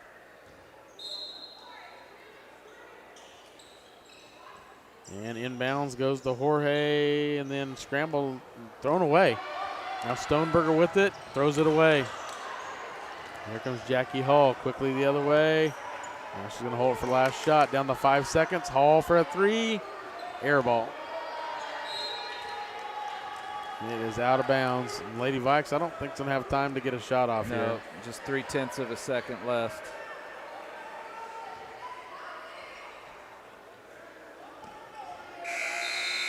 So Braylon Mitchell gets it in, but Lady Vikes trail 39-27. Let's take a 1-minute break.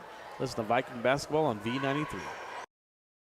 With many years of combined experience, Eye Care Associates of Parsons has set the framework in providing comprehensive eye health examinations for all ages and routine vision care for families throughout the 4-state area. Our optometrists and staff provide remarkable care with state-of-the-art technology to help with diagnosis and management of eye health conditions. Give us a call or visit our website to schedule your next eye exam. Eye Care Associates of Parsons. Experience modern eye care. Unbelievable! Sparklight is unveiling unlimited internet for just $25 a month. Get reliable 100 meg internet for just $25 a month for 12 months with unlimited data. That's unlimited internet. Call 877-469-3057 or visit sparklight.com/savings. Sparklight, a new breed in high speed.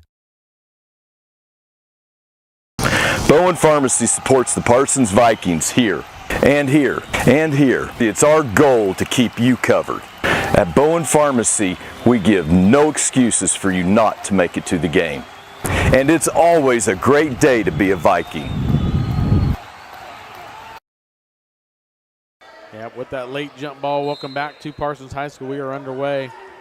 That late jump ball, Lady Vikes do get the first possession in the fourth quarter, and they need every possession they can get. They're down by 12. Scheibe with it, gets it across to Kendrick. Back to Scheibe for an open three. Look good. Now rebounded by Kendrick, and now Dunley with it, and it goes somehow. We'll take every point we can get at this point. The Lady Vikes now down by 10, 39-29. The Lady Dragons struggling to get across half court. Now they throw it across, and Hurt has it. Ava Hurt, point guard. Guarded by Mitchell. Now give and go from White to Hotsy, and now nearly it is turnover. So Lady Vikes gonna get another quick possession here. 7:08 to play, fourth quarter. They need every possession to count. I was gonna say it's not gonna take a miracle. It's just gonna take really great basketball to finish this game. Now Scheibe thought about the three. Patel quickly to Kendrick. Now she shoots a late three. She hesitated. I think it's knocked out of bounds off of. I think she just missed it, Tony. And it'll go over to Pittsburgh. Wow.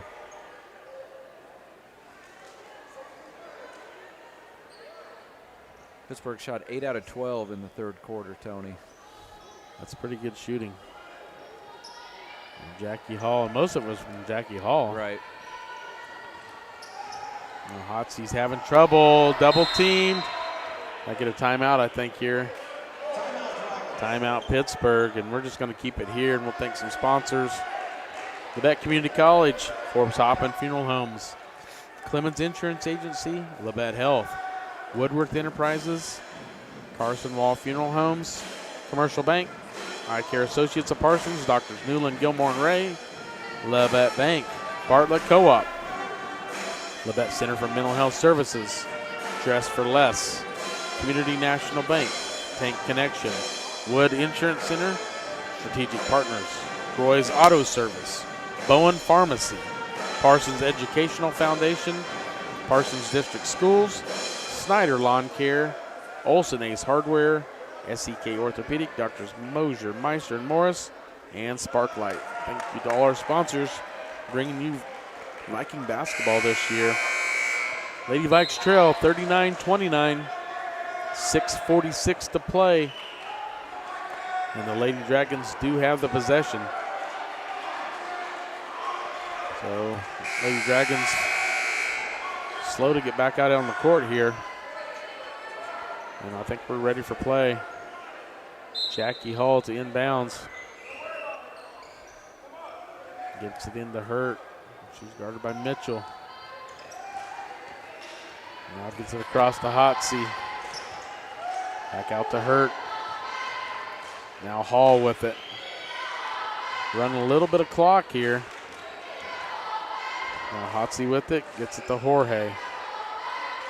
Double team, gets it back to Hall. Hurt thought about the three. Now Hotsy will shoot a three, and it's good. So Alyssa Hotsy Knocked down a 3 in the third quarter, knocks down another one here in the fourth. And that's big. That's a 13-point lead again. And now turnover by Dunley. And here comes Hurt. Lady Vikes just is struggling so bad on the offensive side. Now Hotsey with it.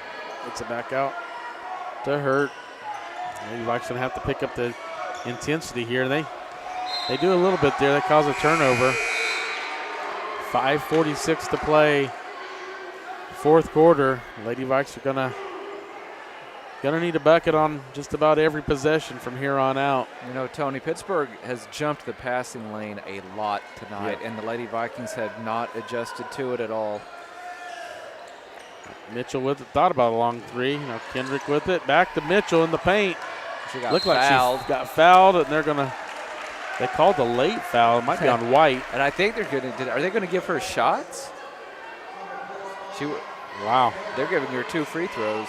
Jorge picks up her third.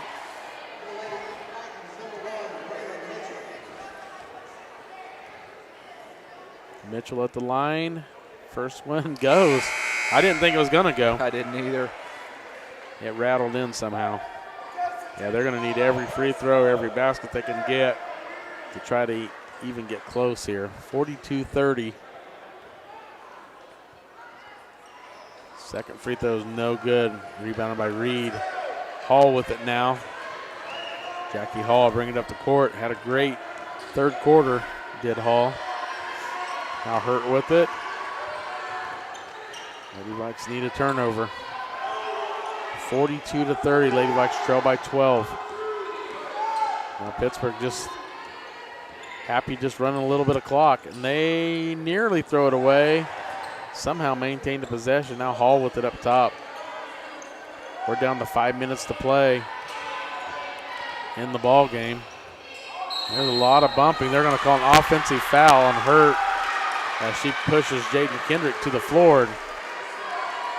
Jaden Kendrick just glad that wasn't called on her for her fifth.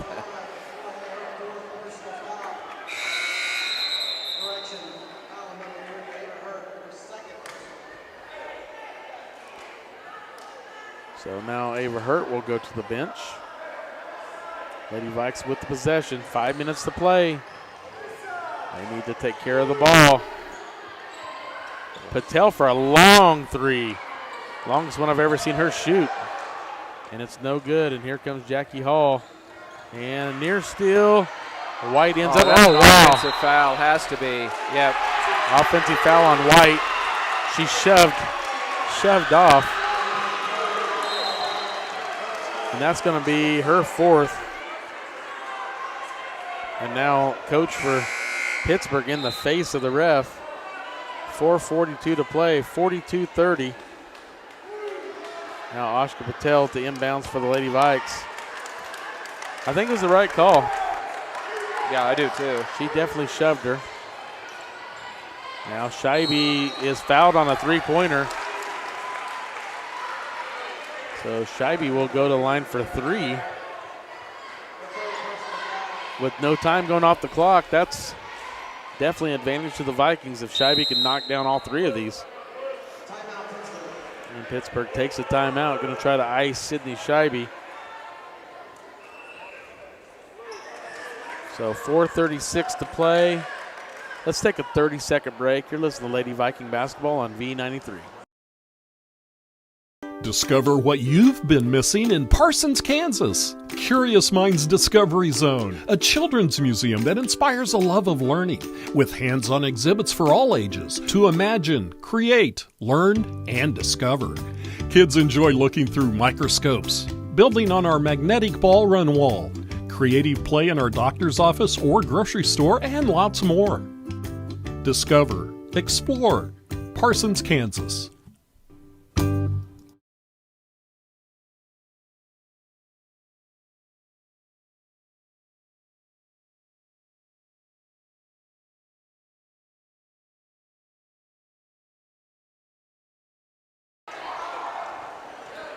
Welcome back to Parsons High School. Tony Fuentes, Scott Marlowe, Drew Fuentes taking care of our live stream, and Karen Hardesty back at the KLKC studio. We have 4:36 to play in the ball game. Lady Vikes trail 42-30. Sydney Scheibe will be at the line to shoot 3 free throws, so she can get this back to single-digit deficit if she can knock them all down. First one is good, barely rattles in. So first free throw from Scheibe is good. She'll shoot 2 more. So 42-31. Second one on the way is good. 42-32. So much needed every single point. 42-32. And now 30. Nope, still 32, but an offensive rebound. Now Kendrick with it. Gets it back to Scheibe. 10-point deficit. Scheibe puts it up and good. So Sydney Scheibe thought she got fouled there. She did. And I agree. That's got an 8-point lead. And wow. Unbelievable shot by Hotsy as she quickly goes down the floor and throws it up and in. Well, the Lady Vikes had the momentum, Tony, for really the first time tonight. They had a 4-point possession, and then they get beat down the floor. Yep. And they're going to get Sydney Scheibe for her third. So now 4:20 to play, 44-34. Hotsy knocks it down. But back to an 11-point advantage for the Lady Dragons. Here comes Mitchell. Lady Vikes trail by 11. Kendrick needs some help. Puts it on the floor. Now Patel for a 3. No good. Rebounded by Hotsy. Lady Vikes just can't get anything to go from long distance. That was a little bit longer than normal. Now Hurt with it. Gets it to Reed. Now Hall. Just running some clock here for the Lady Dragons, and Hurt gets it to Jorge. Now she needs help. Gets it back out to Hall. Back out to Hurt up top. And Lady Vikes can't afford for all this time to go off the clock. This is just killing them. Down to 3.5 to play. Lady Vikes have to do something. And Jorge puts it on the floor. Misses the shot. 45-34. Scheibe for a long 3. No good. And Patel with the rebound and missed the shot. They're going to say it's on the floor, but it won't matter. It's going to be free throws for the Lady Vikes, as that's the 5th team foul. So Ashka Patel can cut it back to a 9-point deficit if she can knock both these down. 45-34, now 45-35 if she knocks down the first one. 10-point deficit for the Lady Vikes. Second free throw is in and out, no good. Now Hall with it. 10-point lead for the Lady Dragons and the ball. Quickly up ahead. And now we're down to the 3-minute mark of the ball game. And a steal by Mitchell. Then she lost it. I think that's off of. I think it's off Mitchell. Yeah, I think that was the right call. 2:58 and out of bounds on the near steal by Mitchell. Just couldn't handle it after she stole it. Now Hall gets it inbounds to Hotsy. Now near steal again, and it is, nope. Hotsy with it. Lady Dragons. They've just been the quicker team tonight, Tony. They've just out-hustled the Lady Vikes. Yep, just a little more hustle. Now Hurt gets it to Reed. Reed puts it up, no good. What a late whistle. Yeah, I'm not sure about that. That's going to be her 4th for Ashka. So Reed will go to the line. Odessa Reed has 7 points on the game. She'll have a couple of free throws here. 5 out of her 7 points have been from the free throw line. So Reed misses the first one, and she'll have one more. 2:37 to play. Lady Vikes are running out of time. Reed's second free throw is way short. It's an air ball. The Lady Vikes catch a break with Reed missing both free throws. So 10-point lead for the Lady Dragons. Mitchell to inbounds for the Lady Vikes. Gets it into Patel. Now Patel gets it to Mitchell. Scheibe was open for a second on the wing. Now she throws it all the way to Patel. It just seems like Lady Dragons, every time Lady Vikes have somebody. Oh, that was a foul. They called Kendrick for the travel, but she traveled because she got bumped. So, yeah, it's going to be one of those nights. 2:20 to play. Lady Dragons have the ball and a 10-point lead. Now it's going to be a miracle, Scott. Yeah, definitely. Yeah. Hotsy with it. Throws it ahead to Jorge. Jorge gets in trouble and throws it across to Hurt. She nearly lost it. Now at 2 minutes. Not a lot of time. Now Mitchell's going to get called for a foul. Braylon Mitchell picks up her second.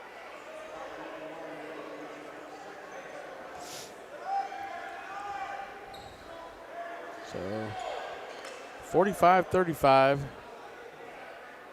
And the Lady Dragons are not in the bonus, just the third team foul. The Lady Vikes in the quarter, which could be a disadvantage here. Hall gets it inbounds to Hurt. Now Reed traveled. Yeah, wow. I thought so as well. She gets her own rebound, and now she's fouled. Lady Vikes not catching any breaks. Foul is called on Tierra Smith. That's her fourth. So Lady Vikes have four players with 4 fouls now. First free throw's missed by Reed. She's missed her last 3.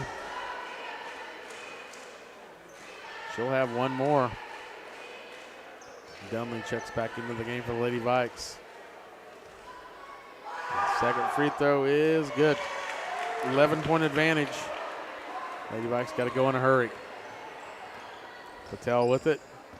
Just enough pressure in the backcourt, Scott. It's causing so much trouble. Now Hotsy with the layup going the other way. And that should be the ball game. 13-point lead now for the Lady Dragons. Scheibe throws it up. No good. How can there not be a whistle? So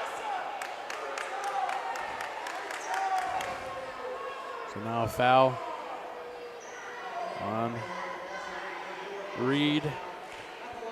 And that'll be her 4th. So Scheibe will go to the line. 48-35. Sydney Scheibe at the line. First free throw is good.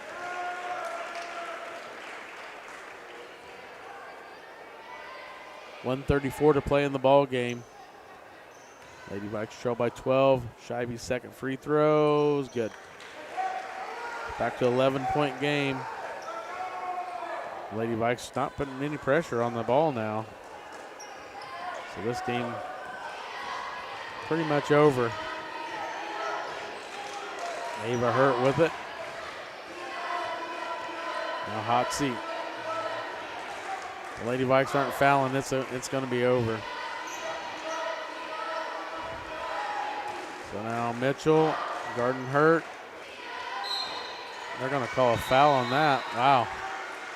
Some tough calls here on the later portion of the game. It's going to be on Dunley. Dunley now with 4 fouls. So pretty much every Viking player has 4 fouls. Reed knocks down the first one. Kind of hard to foul, Scott, when every time you foul, somebody's going to foul out now.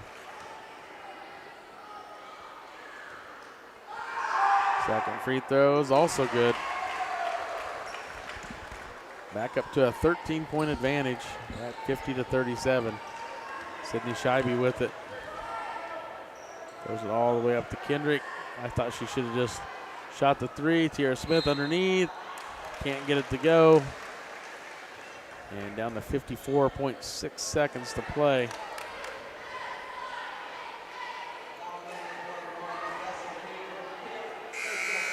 So Odessa Reed does foul out, but it's not going to matter. I think the Lady Vikes are too far down. This really never could get it within striking distance in the second half. No, it's, as poorly as the first half went, it was still a ball game, so you felt like the Lady Vikes had a chance, but Lady Dragons were lights out in that third quarter, especially Jackie Hall, and they just kind of put it out of reach. Tierra Smith knocks down the first free throw. Second free throw upcoming. And it is in and out, no good. So 50-38. Down to 50 seconds to play here in the ball game. Ava Hurt with it. And Braylon Mitchell trying to foul, and they're not calling it. Now Mitchell finally gets the foul on Jackie Hall.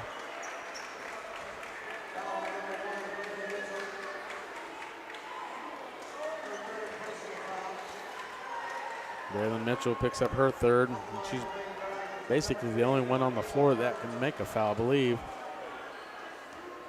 without fouling out. Ava Hurt's free throw is good. Ava Hurt just only has 2 points on the night.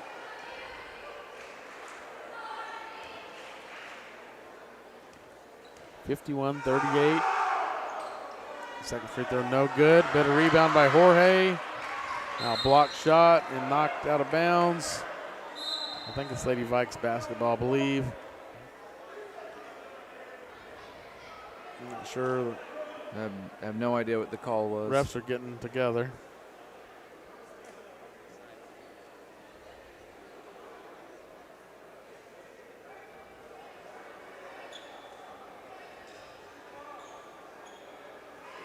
I'm not sure what they're discussing, but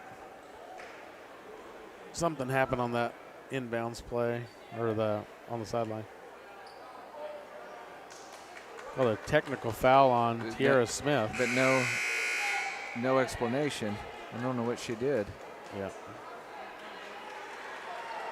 And Tierra Smith fouls out with that technical.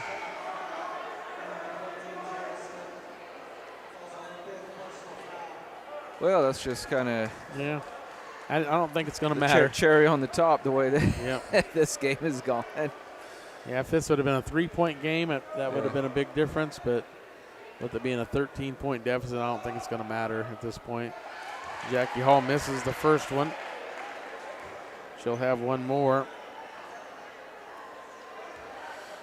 So 51-38, Lady Dragons with a 13-point lead with 36.4 seconds left in the game. Jackie Hall's second free throw is good.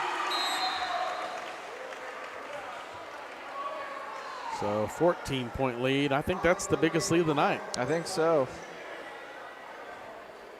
I've never 38. Tony, I've never seen the officials have to get together for that long of a discussion and then come over and call a technical. That was bizarre. Yeah. Well, Drew called it. Drew saw something that he thought was going to be technical, and sure enough, he was right. Gabrielle White scores her second basket. So now Sydney Scheibe gets it to Stoneberger. Now throws it back to Patel. Now down low to Dunley for a basket. But it's not going to matter. 50-54-40 is going to be the final score. As the Lady Dragons come in 1-7, leave here 2-7. Same as last year. The Lady Vikings fall to the Lady Dragons at home. Tough loss. So let's take we'll just do a couple-minute break, and we'll catch Scheibe later, Scott. Yeah, and I noticed Coach Scheibe and Coach Dumas were talking to the officials after the game was over, so I don't know if they were asking for an explanation on the technical or what, but I don't think they were very happy with how a lot of things went down tonight. Yep, Lady Vikes fall tonight, 54-40, and we got a discussion between the coaches at midcourt here. I'm not sure what's happening, but doesn't seem very, very chipper on each side. So So we'll keep it here for a second. It looks like Cade Brown is getting recognized for going to the Shrine Bowl, Scott. Cade Brown had an unbelievably great season, senior season. Yeah. Actually, unbelievable great career here at Parsons High School as a football player. Yeah, and he also was a good wrestler. And very deserving of the Shrine Bowl selection. And I'm not sure how many straight this is. I want to say it's like 6 or 7. Yeah, I think so. Straight for the Vikings. Yep. And but very, very well done by Cade Brown. And he's going to go on to play D2 at Central Missouri State in Warrensburg, Missouri next year. So, yeah, and we wish him well as he moves on to the next level. Yep, he's out there with his mom and dad and Coach Scheibe and Coach Shelby's wife and kids. And a bunch of the Shriners are out there as well. So very well done by Cade Brown. And let's take a 2-minute break, and then we'll come back to do the Bowen Pharmacy postgame report for the girls' side. You're listening to Viking Basketball on V93. Bowen Pharmacy supports the Parsons Vikings here, and here, and here. It's our goal to keep you covered. At Bowen Pharmacy, we give no excuses for you not to make it to the game. And it's always a great day to be a Viking. With many years of combined experience, Eye Care Associates of Parsons has set the framework in providing comprehensive eye health examinations for all ages and routine vision care for families throughout the 4-state area. Our optometrists and staff provide remarkable care with state-of-the-art technology to help with diagnosis and management of eye health conditions. Give us a call or visit our website to schedule your next eye exam. Eye Care Associates of Parsons. Experience modern eye care. Life is about movement, and the human body is like any high-performance machine. When miles add up, parts wear down, and that's when pain begins, and here's where it ends. At Labette Health, our nationally recognized orthopedic and sports medicine surgeons use advanced techniques to reduce recovery times and relieve pain for miles to come. Feel like new again at Labette Health in Parsons, Kansas. For more information, go to labettehealth.com. At Labette Community College, we're passionate about medicine and compassionate about people. Our highly trained instructors provide innovative career-specific education in the field of diagnostic medical sonography. Do you already have an associate or bachelor's degree in healthcare? Earn an additional certification in sonography. LCC offers a 12-month completely online program with a clinical component. In as little as 1 year, specialize in OB, abdomen, or vascular. For more information, text pound SONO to 620-293-6671 today. Apply online at labette.edu.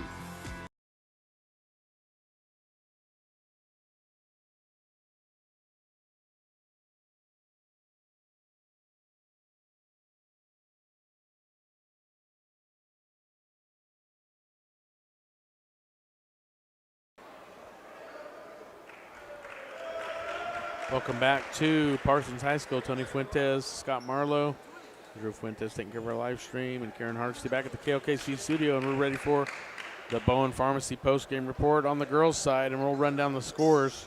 First for the visiting Lady Dragons, Jackie Hall with 16. Most of those came in the third quarter. Ava Hurt with 2, Anna Jorge with 11, Gabrielle White with 4, Odessa Reed with 10, Alyssa Hotsey with 11. And for the Lady Vikes, Jaden Kendrick with 3, Braylon Mitchell with 4, Oscar Patel with 12, Sydney Scheibe with 12, Tiara Smith with 1, and Riley Dunley with 8. And Lady Vikes just never could get it going on the offensive side and lose this one 54-40, and which I felt coming in should have been a 20 to 25 point win for the Lady Vikes. Yeah, it was disappointing, and we were a little concerned with it being a makeup game, but here again, as far as we can tell, both teams played on the road last night. So for Pittsburgh, you'd think even tougher because they were on the road Tuesday night and now Wednesday night, but they looked fresh. Yeah, they looked ready to play. They just looked like the more prepared team, and basically from start to finish, they were the better team. They didn't play great all 4 quarters. In fact, they were pretty sloppy at times. But really the difference statistically, Tony, was just the shooting. Lady Dragons ended up 18 out of 37 for 48.6%. Lady Vikings 10 out of 35 for only 28.5%. Lady Vikings won the rebounding battle 23-21.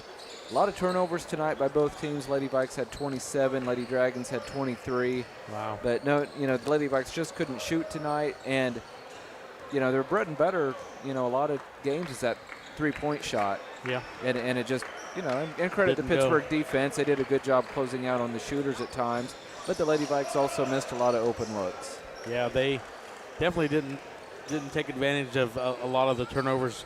Like you said, there's 50 turnovers between the two teams. So Lady Vikes, had chances. Yep. I mean, they had a lot of chances to try to get in the game, and they just couldn't get really anything going at all on the offensive side. I mean, the defense for a while was really good, but just was very, very rough. Right.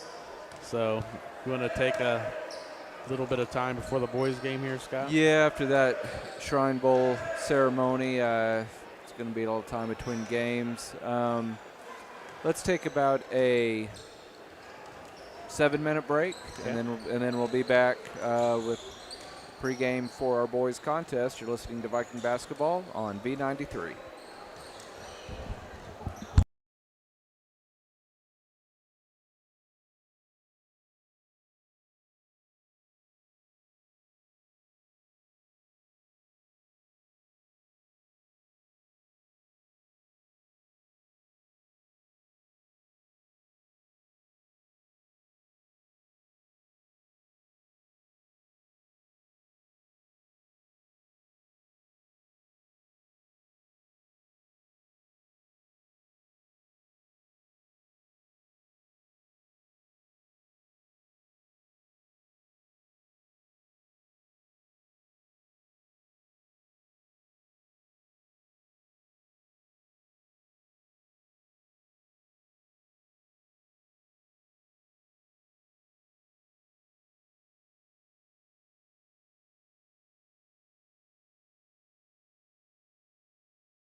Welcome back to Parsons High School. Tony Fuentes, Scott Marlowe. We're joined by Coach Pat Scheibe. Tough loss, Coach.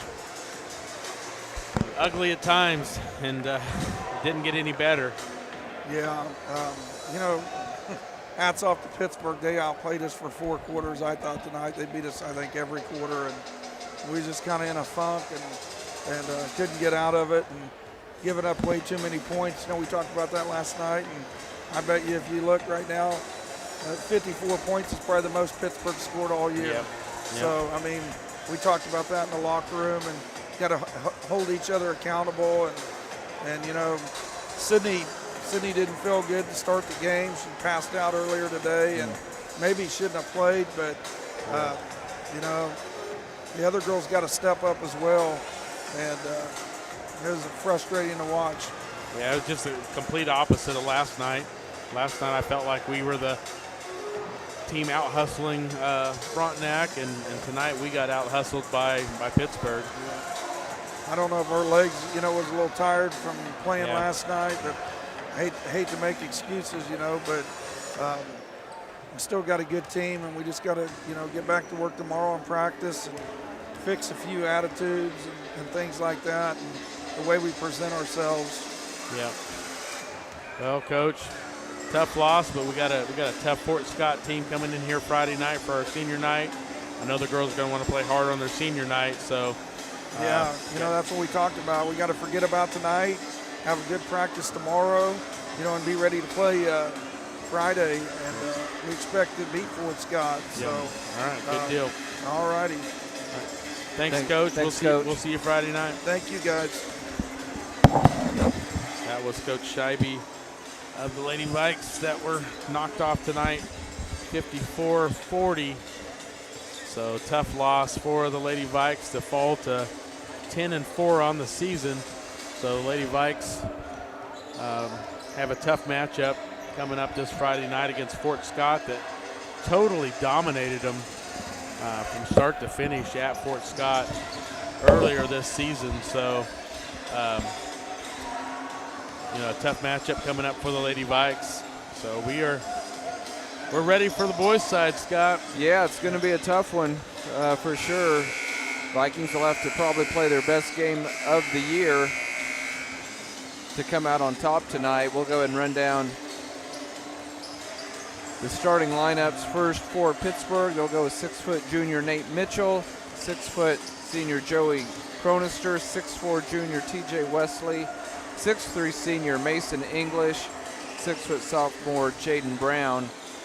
Vikings will go with 6'1 senior JJ Kendrick, 5'9 senior Trey Mack, 6'4 senior Landon Wheat, and 6'1 senior Trey Tullis. Missing one starter off the Viking. I'm trying to look at the official scorebook. Jason Smart will also be in the starting lineup for the Vikings. And, Pittsburgh has a lot of length, Tony. They have a lot of athleticism. And, I know they like to play fast. And hopefully the Vikings can keep up with them, because it seems like that's when the Vikings play their best brand of basketball, when they can get out and run. And, you could say that for a lot of Viking teams over the years. Vikings are, they can score out of their half-court sets, but they do like to get up and down the floor when possible. So hopefully the Vikings can keep it close and figure out a way to spring an upset tonight after the Lady Vikings kind of laid an egg there in that opener. But man, you certainly hope that Sydney Scheibe is okay. We knew early on that she wasn't herself. Yeah, she just didn't look like she was. Yeah, she probably should have sat out tonight, like Coach Scheibe said. And hopefully she can get over whatever's going on and come back and be 100% Friday night for senior night, because that'll be a lot of fun. As we say, it feels weird to kind of say goodbye to the seniors on February 2nd, but with that long stretch of road games, that's how it's going to be. But hopefully the Lady Vikings will actually get at least one home game at Sub-State.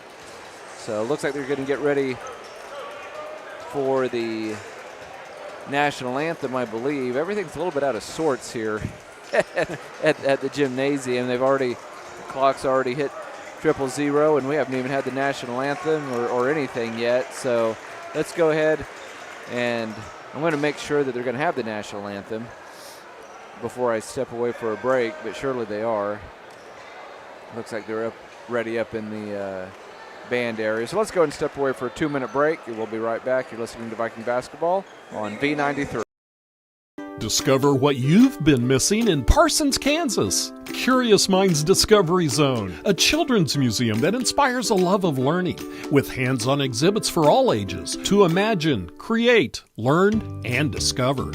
Kids enjoy looking through microscopes, building on our magnetic ball run wall, creative play in our doctor's office or grocery store, and lots more. Discover, explore, Parsons, Kansas. Life is about movement, and the human body is like any high-performance machine. When miles add up, parts wear down, and that's when pain begins, and here's where it ends. At Labette Health, our nationally recognized orthopedic and sports medicine surgeons use advanced techniques to reduce recovery times and relieve pain for miles to come. Feel like new again at Labette Health in Parsons, Kansas. For more information, go to labettehealth.com. Unbelievable! Sparklight is unveiling unlimited internet for just $25 a month. Get reliable 100 meg internet for just $25 a month for 12 months with unlimited data. That's unlimited internet. Call 877-469-3057 or visit sparklight.com/savings. Sparklight, a new breed in high speed.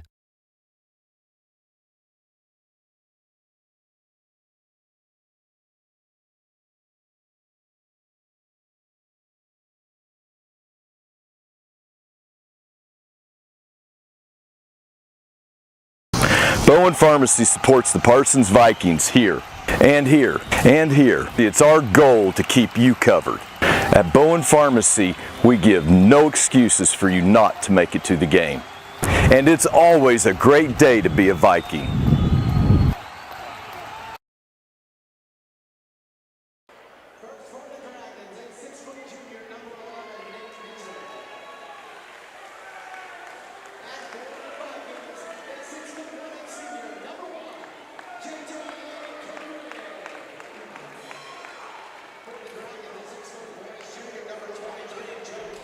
And we are live at Harold T. Johnson Gymnasium, Parsons High School, getting ready for our boys contest between the Parsons Vikings and the Pittsburg Purple Dragons. We had some changes made to the Vikings starting lineup, so I want to run down the starters again.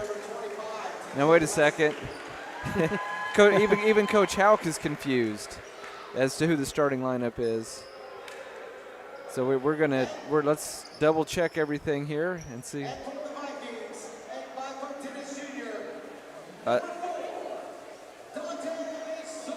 Everything, I told you before the break, everything was out of whack here at the gym, and it continues here as we try to get the starting lineups going. It looks like it's going to be Dante Sawyer, Trey Mack, J.J. Kendrick, Trey Tullis, and Landon Wheat. But we also had Jagger Quirin had his shirt off. Jagger Quirin was on the bench, ready to be announced as one of the starters as well. So I'm not really sure what happened, but a little confusion there. Hopefully the game goes better than the getting the starting lineups did. Wow, I've never seen that happen. No, I haven't either. Before the game. So Pittsburgh Purple Dragons, look like they're breaking out some new uniforms. I don't know that I've ever seen quite that color combination for Pittsburgh. Kind of a, what is that, just essentially a gray uniform with some purple, white and purple trim. I'd say it's a medium gray. And Vikings, as usual, in their home white with the blue and gold trim. Lady Vikings had a rough go in our opener. They came up short against the Lady Dragons, and the Vikings will have their hands full as they take on a very, very talented Pittsburgh Dragon team. Mason English has had our number for 4 years. I mean, it seems like he's been there playing forever because he started, I believe, as a freshman. And Pittsburgh's just been a tough matchup for us for a long time. Even when we had some really, really solid teams we struggled to beat them. I know many times we went to Pittsburgh and lost. Yeah, I think even the Drake Williams and Zeke Lyons crew basically split with Pittsburgh during their career. So we're ready for basketball. English is going to barely out-jump Landon Wheat. You don't see the point guard jump center very often, but he's an outstanding athlete. Pretty big body at 6'3". And a nice look underneath, and the layup goes down for Nate Mitchell. 6-foot junior puts Pittsburgh on top 2-0. Pittsburgh will open up in a straight man-to-man. Vikings already in a little bit of trouble. Ball poked away. Mack puts it on the floor and loses it. And who's going to get this loose ball? The Dragons have it, and they throw it away, and the Vikings catch a break. So turnover each way. 2-0, just underway. Here at Parsons High School, 7:25 to go in the first quarter. Sawyer with it. Now J.J. Kendrick. Strong move into the paint. Oh, he had a layup and he missed it, and he missed it badly. English with a no-look pass poked away by the Vikings. It'll stay with Pittsburgh. Jaden Brown out on the floor for Pittsburgh, listed at 6 foot. He looks a little bit bigger than that to me. English thought about the three. And as it poked away, they're going to get a foul on J.J. Kendrick. And Pittsburgh will take it out from the baseline. 7:06 to go in quarter number one. Pittsburgh leading this contest 2-0. Yeah, I think the Vikings are going to have to take turns on English because he's going to cause fits. And he could foul somebody out in a quarter or a half. There he is with a long three, and it's good. Unbelievable. And then he turns and has words to the Viking student section. Sometimes that'll get you a technical foul, but the refs let it go. 5-0. Pittsburgh on top. 6:45 to go in our opening quarter. Trey Mack to Landon Wheat. Kicks it out to Trey Tullis. Now to Sawyer for a three. That's off the mark and rebounded by English. Here come the Purple Dragons with it. Vikings, as expected, kind of nice block by Tullis. From behind by Tullis. That was a nice defensive play by the senior. 6:25 to go in the first quarter. Pittsburgh with the ball and a 5-0 lead. English to throw it in. Gets it into T.J. Wesley. He's a big guy at 6'4". Just has knocked out of bounds, and it's going to go over to the Vikings. And now is it going to get? Now the official that's all the way in front of the Viking bench, is he going to overrule this thing? Yeah. A lot of size difference here, Scott. Just big kids. Now anyways, who's going to get the ball? Looks like Pittsburgh's going to get it. Yeah, that's unbelievable. Yeah, I don't understand that at all. That's kind of how the whole night has gone for Parsons. There's a wide open three that's rounded off, no good. Nice seal off and rebound by J.J. Kendrick. Here comes Tullis. Back out to Kendrick. J.J. at the top of the key, guarded by English. A couple of great athletes there. J.J. gets bumped. Now out to Mack. Kicks it out to Sawyer for a baseline three, and he knocks it down. Dante Sawyer gets the Vikings on the board. It's Pittsburgh leading at 5-3, 5:45 to go in the first quarter. And Tony, the Vikings will need a lot of that tonight to stay close. I agree. It's going to be a tough night. Even going to be really tough for Landon Wheat because their size on the inside is just big. In fact, the Vikings love to play man-to-man, but they're in a zone because of the size and athleticism of Pittsburgh, and they do get a turnover. So the Vikings with a chance to tie or take the lead on this trip. Ball knocked out of bounds, quick hands of English. I've mentioned this over the years. English is just one of those guys. He just always looks lackadaisical, but he's the best player on the floor. Yeah. He's just so smooth and so talented. He doesn't even look like he's trying. Yeah, he just looks and like he puts up big numbers. Effortless. Yep. Throw it away off the inbound, and here comes English. Probably going to keep it himself. Nope, nice pass. And laying it in off the glass as Jaden Brown gets his first two. Pittsburgh leads at 7-3. Step back three by Sawyer. Got it.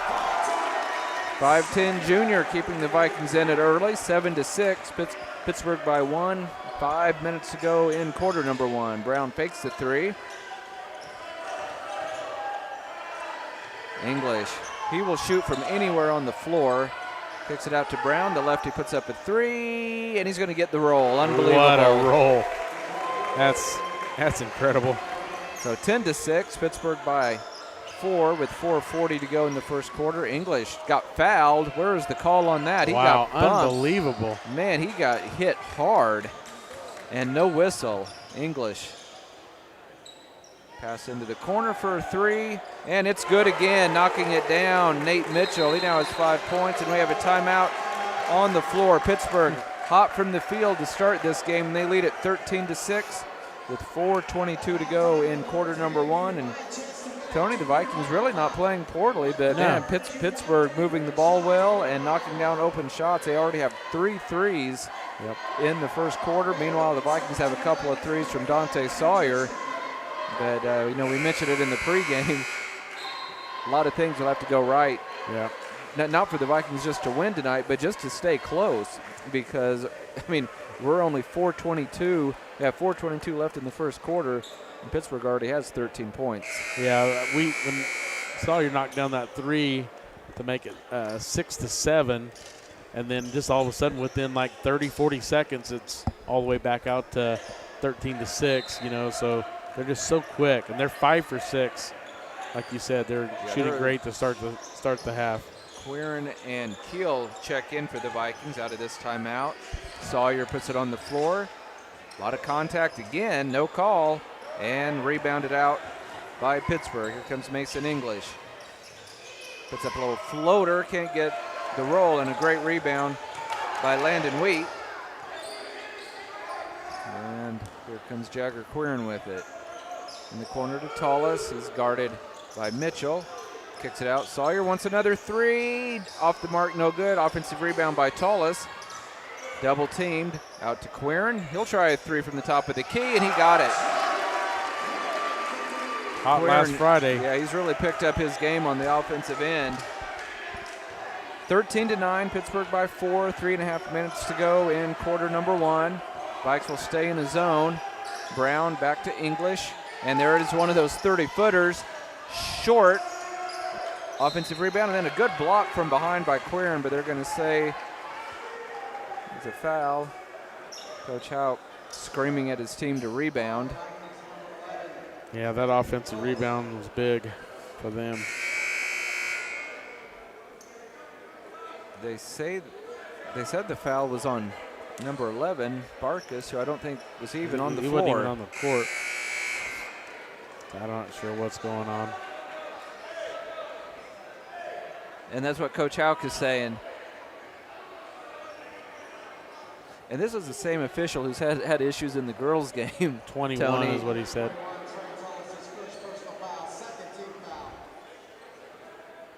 I think that's the right call. So Trey Tullis with his first personal. Mitchell to the line to shoot two. I thought they usually waited to sub until after the first free throw. Yeah, I think because there was a break in the action. Yeah, everything's just kind of out of sorts. Yeah, here. Everything's been. Nothing has felt quite right this evening. Maybe it's because it's a Wednesday night. Yeah, not a Tuesday or a Friday. Free throw, not even close. Because most likely these refs had a game last night too. So multiple subs, including 5'6" senior Joseph Hernandez for Pittsburgh. Also, the biggest guy on their roster, Aiden Gazaway, 6'7" junior. Second free throw is perfect.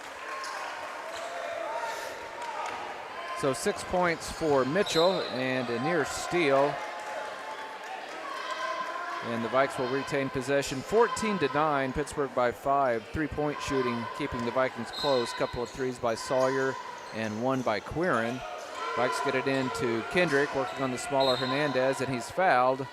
Nice work by J.J. Kendrick. Joseph Hernandez picks up his first and the team's first.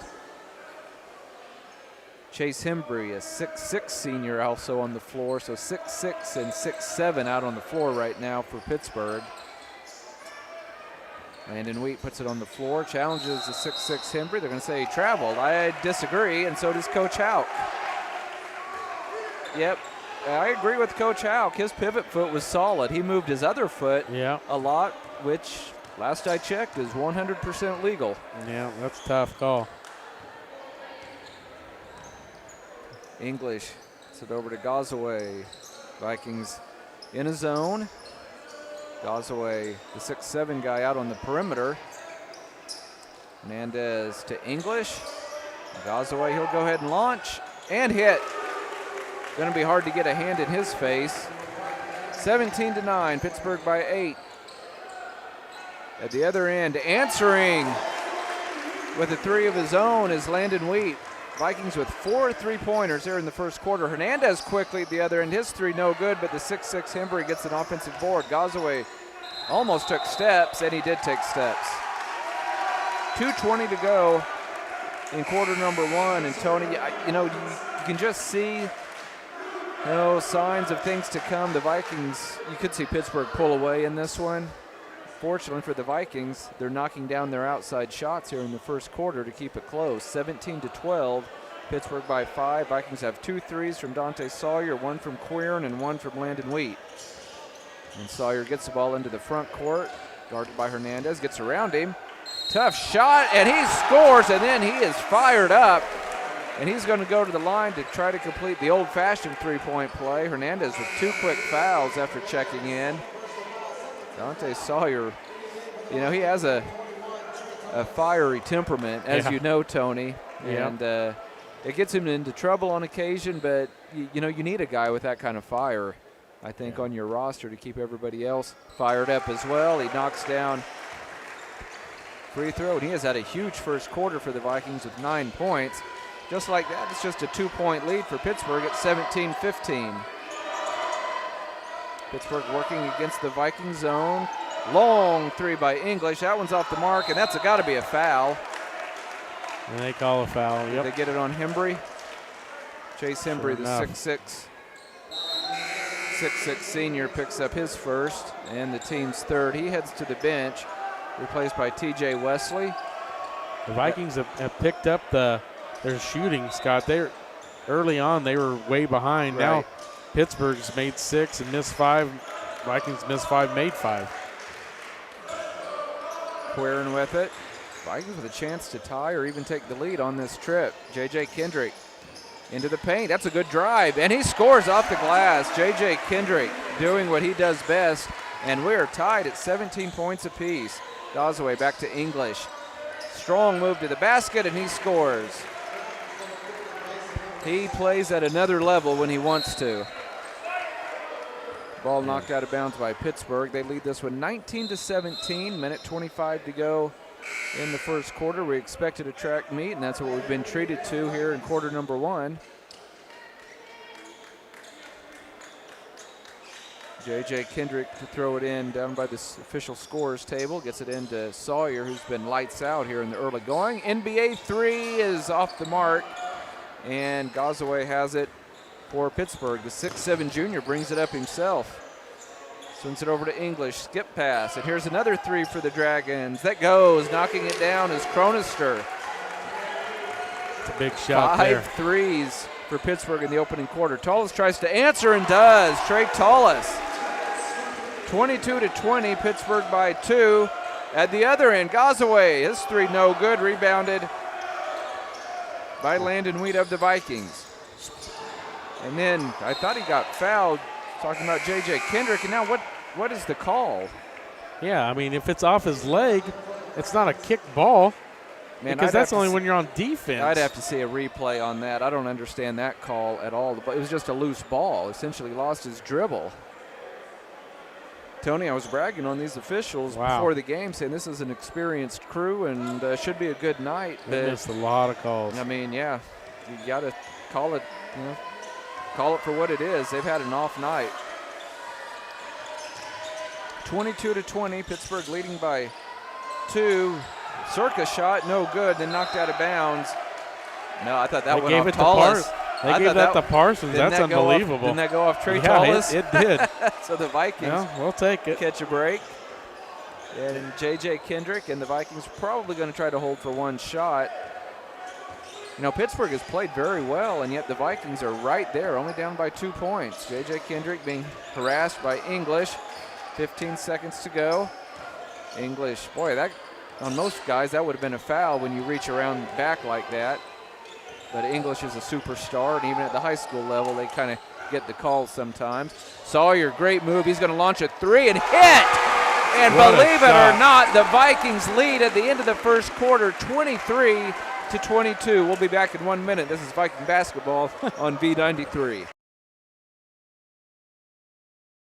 Labette Community College is meeting the need for an increased demand in qualified radiographers. Our radiography students will train on the latest technology in a hospital simulation environment. I wanted to be able to go into a career where I could help people.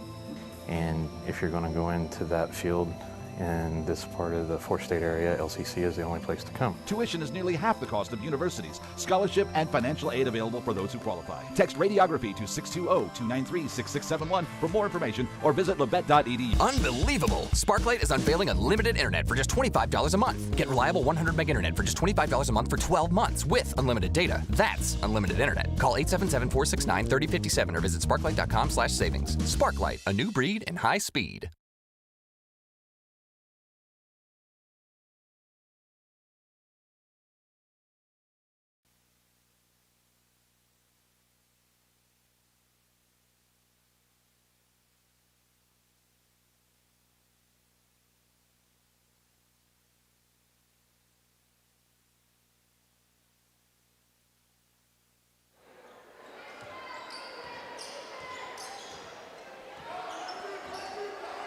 Just underway in quarter number 2. Vikings have the ball in a 1-point lead over the powerful Pittsburgh Purple Dragons, 23-22, and now we have a foul underneath on Wesley. He's going to get called for the push. So he picks up his first and the team's first here in quarter number 2. 7:46 to go in the first half. Vikings, led by Dante Sawyer's 12 points in the first quarter, lead Pittsburgh 23-22. Kendrick out at the top of the key. Gets it to Sawyer. Gets it to Wheat. Wheat poked away by the quick hands of English. And here comes English. And very athletically, he puts it in off the glass, splitting a couple of defenders. He now has 7 points, and Pittsburgh leads by 1. Quickly at the other end, the Vikings throw it away. Miscommunication between Kendrick and Wheat. English, good look underneath, and the layup goes down for TJ Wesley. He gets his first basket. English does everything well. Sees the court about as well as any high school player I've ever seen. Yeah, Kendrick, he does a good job. Spin move, he scores off the glass, and he's fouled. J.J. Kendrick now with 4 points. I tell you, Pittsburgh has played a really good first half so far, Tony, which we expected, and the Vikings are trading them blow for blow. Yeah, they're just hanging right in there. I just hope we can keep that intensity up. The first quarter, Scott, was unbelievable. Both teams were 8 for 14, and turnovers were 3-3. Every category is pretty much even. Yeah. So. Free throw was missed by Kendrick. Quickly at the other end, a three-pointer up, no good. Offensive rebound, and Vikings are not boxing out well at all, and you have to box out, especially when the team you're playing is so much bigger than you are. So Gazaway heads to the line to shoot 2. The foul was on Tullis, his second, and the team's first here in quarter number 2. Gazaway has a good stroke for a big kid, and he knocks it down. Looks like he's more comfortable out on the perimeter, even though he's 6'7". He now has 4 points. Pittsburgh leads this one 27-25. 6:55 to go in quarter number 2. Second free throw off the mark, no good, and the Vikings do a poor job of boxing out. They are lucky to get that loose ball. Mack has it kicked out of bounds, went off Cronister, the 6-foot senior. It'll stay with the Vikings. 2-point lead for the Purple Dragons, 6:49 to go in the first half.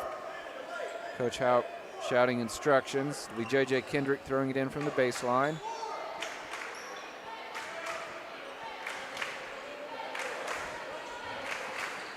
Vikings having a little trouble getting it in. They get it in the corner to Tullis. He's giving up 6 inches to his defender. J.J. Kendrick needs help. He's double teamed, gets it to Tullis. Trey over to Keel for a 3. Off the mark, no good. Long rebound comes away to Mack. Tough fadeaway. He got it to go over the 6-7 Gazaway. The Vikings shooting about as well as they have all year. Trey Mack ties the score at 27 apiece. 6:20 to go in the first half. English, even though the Vikings are in a zone, they're basically extending it all the way out to half court anytime English has the ball. English swings it over to Brown. Back to English. Puts it on the floor. Nice move. Finds a teammate open in the corner, and the three-pointer goes down. Gazaway again give another assist to English. 30-27. Pittsburgh by 3. Keel with it. Guarded by Brown. Oh, just threw it away. Good hustle by Tullis to run down the loose ball in the corner. Spin move. That was a nice move, but now he's double-teamed. Rips it away from English, and now a shot goes down. It's a three-pointer for Trey Mack, and we are tied at 30. Vikings shooting lights out here in the first half. English says the ball is wet or something, and they're going to towel the ball off. Boy, how about the shooting tonight of the Vikings, Tony, to stay in this? Unbelievable. And give English a lot of credit. He was kind of he kind of is a hot dog even to this day, but he does such an outstanding job compared to earlier in his career of finding open teammates. Instead of just looking to score, he sees the court so well, and he is his game he's just incredible. Really enhanced. He's just an amazing I look forward to see player. him playing on TV someday. Three-pointer by Gazaway, no good, and the Vikings have the ball and a chance to take the lead on this trip. I thought Kendrick was going to launch the three. Gives it off to Wheat. Oh, nice move. All the way to the basket. He scores, and he's fouled. What a shot. Landon Wheat, I got to tell you, he looked quite a bit quicker than Gazaway. Got around him pretty easily. And then the foul was on Mitchell underneath, and the Vikings lead at 32-30. Pittsburgh maybe just, I don't want to say they're shell-shocked, but I think they're a little bit surprised. Oh, in and out on the free throw for Wheat. Here come the Purple Dragons, down by 2. English finding a cutter to the basket, and the layup goes down for Gazaway. And we are tied at 32 points apiece. Dante Sawyer, tough drive. And the foul was on the floor. Vikes will take it out underneath. That's 4 team fouls on the Dragons in the quarter. Cronister, he picks up his first, but the 4th foul already on Pittsburgh, and we have 4:48 to go in quarter number 2.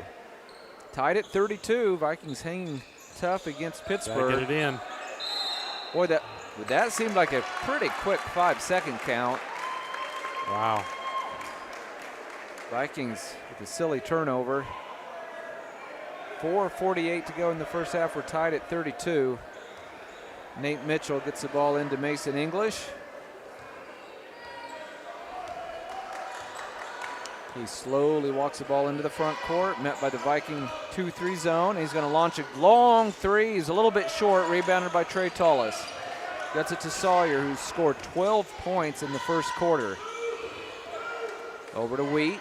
Landon puts the ball on the floor, and then, they're going to call him for an offensive foul. I don't know, Tony. That's unbelievable. I just don't know. Coach Houck's not sure about it either. Just the first on Landon and the team's second. Landon heads to the bench, replaced by Quirin. Yeah, I didn't see anything on. Oof. So 32-32 is your score. Pittsburgh with a chance to regain the lead on this trip. Mason English puts it in the corner to Cronister. Now to Gazaway. English puts the ball, tries to split a couple of defenders. Great look underneath, and the layup goes down for Mitchell. He now has 8 points, and Pittsburgh leads by 2. Nice drive by J.J. Kendrick, and he scores off the glass. All 6 of his points have been on drives all the way to the basket. 34-34, English. Oh, great pass underneath, and the layup does not stay down. If you're watching it on the live stream, you know exactly what I'm talking about. English can handle the ball, a tremendous passer, deceptively quick, and he's always the best shooter on the floor. He hasn't shot a lot tonight. But yeah, he's just one of those guys that when Pittsburgh needs a basket, Yeah, he's going to he will be involved in some way. Mitchell missed the first free throw. He will have one more. He's 1 out of 3 from the line. Again, your score 34-34, 3:45 to play in the first half. Dragons with just one guy, Brown, on the lane. Missed them Second both. free throw, no good. Rebounded by Kendrick. Up ahead to Quirin. Quirin, he drives to the basket, lost it, and it's a turnover. Here comes English with it. Little floater, and it is going to be an alley-oop slam dunk for Gazaway. And that gets the Pittsburgh crowd up as they now lead by 2 points. And a great anticipation by English. He goes coast to coast, scores, and he's fouled. And then he is going to kind of stand over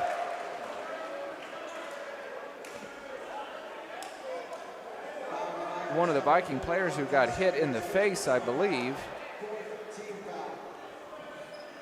Yep. Didn't see exactly what happened to Sawyer, but he unfortunately got the worst end of that, and he also picked up the personal.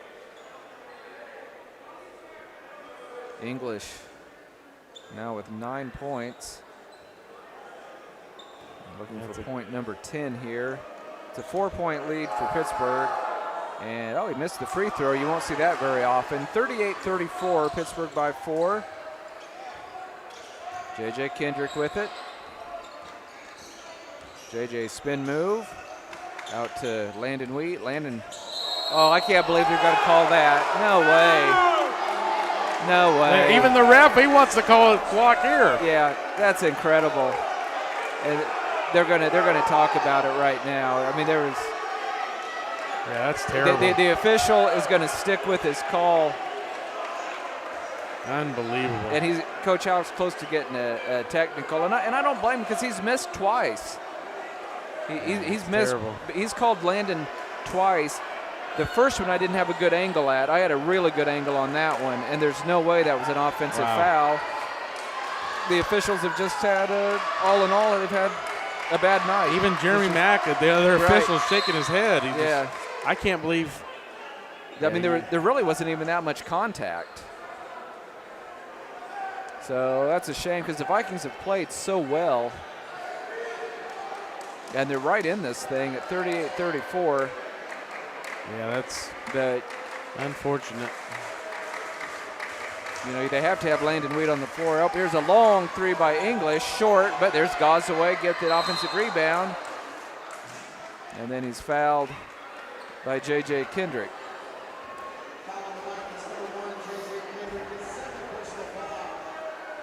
So that'll be 2 on J.J. 5th team foul on the Vikings. Gazaway, the leading scorer, and he can thank his teammate Mason English for that, because I think about every basket he's had has been courtesy of an assist from Mason English. And first free throw, no good. And he hears it from the student section. Again, your score 38-34 in favor of the Purple Dragons. 2:46 to go in the first half. Second free throw on the way. Spins out, no good. Here come the Vikings on the move. J.J. Kendrick at the top of the key. Out to Sawyer for 3. Can't get the roll, and English skies for the rebound.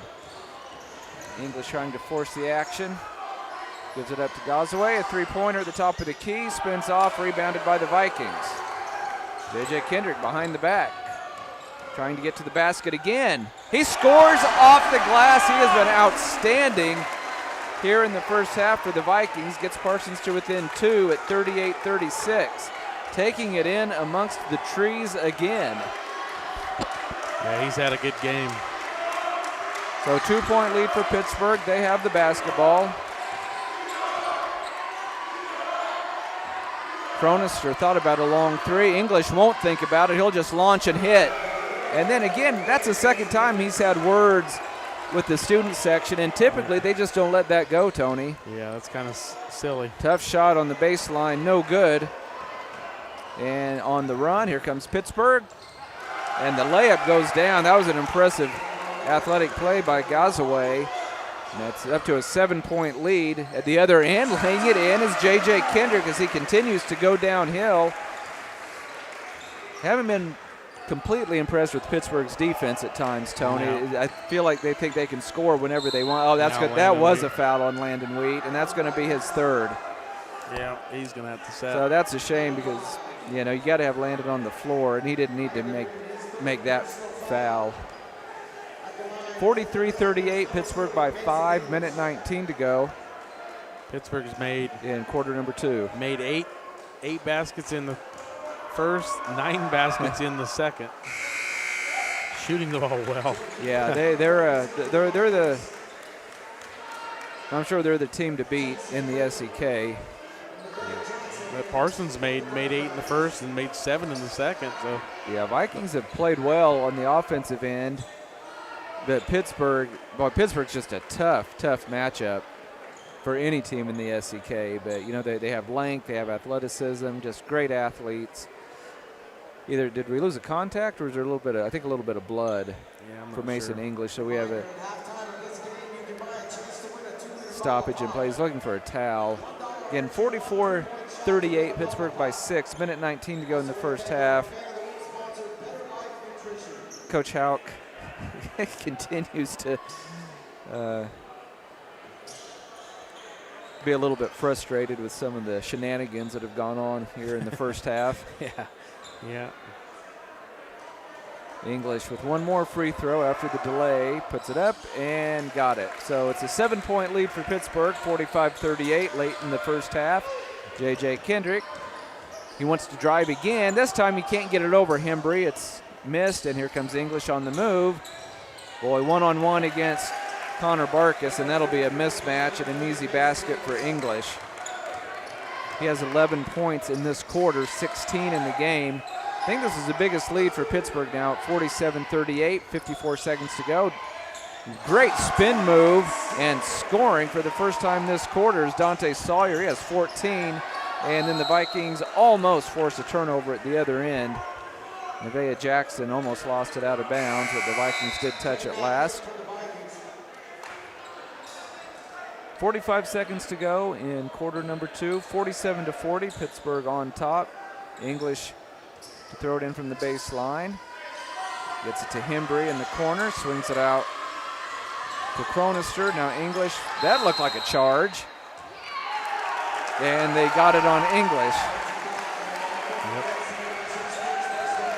Maybe a makeup call there. I don't know if it was the right call or not, but and I tell you, one foul on English is not nearly as big of a deal as the 2 fouls on Landon Wheat that shouldn't have been called. So 40 seconds to go in the half. Pittsburgh leads at 47-40. We have a timeout on the floor, just a 30-second timeout. So we'll stay here at the gymnasium. Tony, the Vikings have done about everything they could do other than they didn't rebound very well in the first quarter, gave Pittsburgh a lot of second chances. That's going to happen occasionally against a bigger team. But, you know, offensively, the Vikings have, 40 points in the first half. Pretty good. But still, Pittsburgh with a 7-point lead.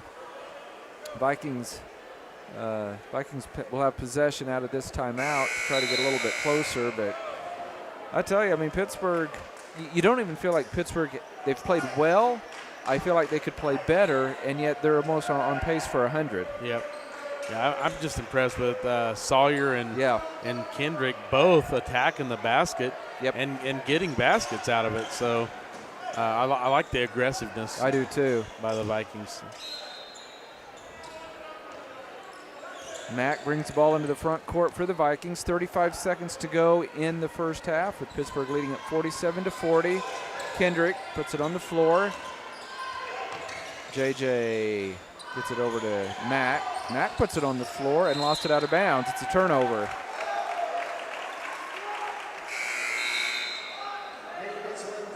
Mitchell checks in, and I assume Pittsburgh will go for the last shot. and you're just pretty much guaranteed that Mason English will dictate this play. Most likely he will penetrate and dish would be my guess, or find an open teammate for a 3. 10 seconds to go in the half. English with the ball.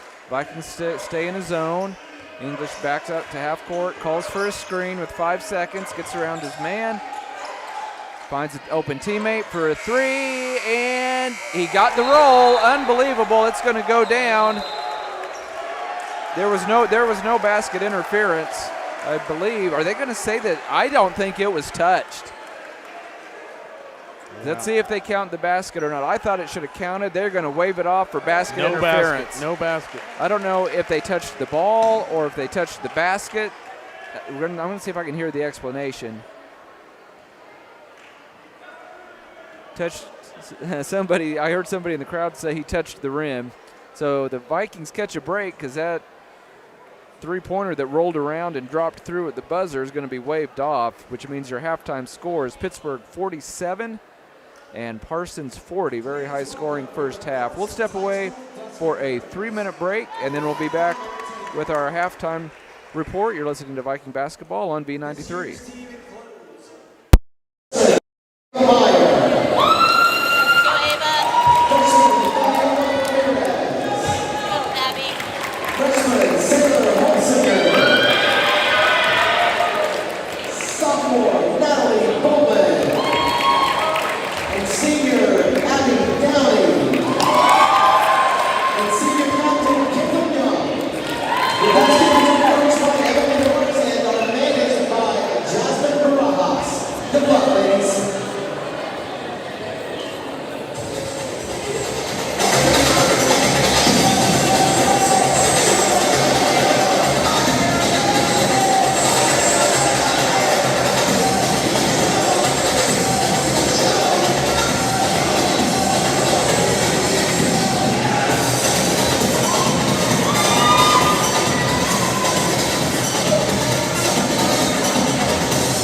Thank you, Karen. We're back live. Harold C. Johnson Gymnasium. Time now for the Eye Care Associate halftime show brought to you by Eye Care Associates of Parsons, Doctors Newland, Gilmore, and Ray. 47-40 your halftime score. Pittsburgh leading Parsons. And in case you missed it, just judging by that score, you probably know it was a bit of a track meet, and not just a track meet, but some really good outside shooting. 7 3-pointers for each team, most of those coming in the first quarter for both teams. Dante Sawyer was lights out for the Vikings in the first quarter, scoring 12 of his 14 points in the opening 8 minutes. He kept the Vikings close. And about the only thing the teams didn't do well offensively was free throw shooting. Vikings didn't get to the free throw line a whole lot, 1 out of 3 for 33 1/3%. Pittsburgh usually shoots free throws pretty well. They were only 2 out of 9 for 22.2%.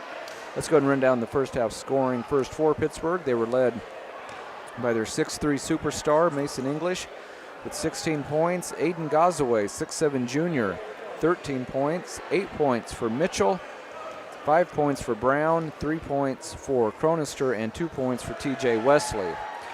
Mentioned Dante Sawyer. He's leading the way for the Vikings with 14. J.J. Kendrick was outstanding in the first half as well. He's in double figures with 10.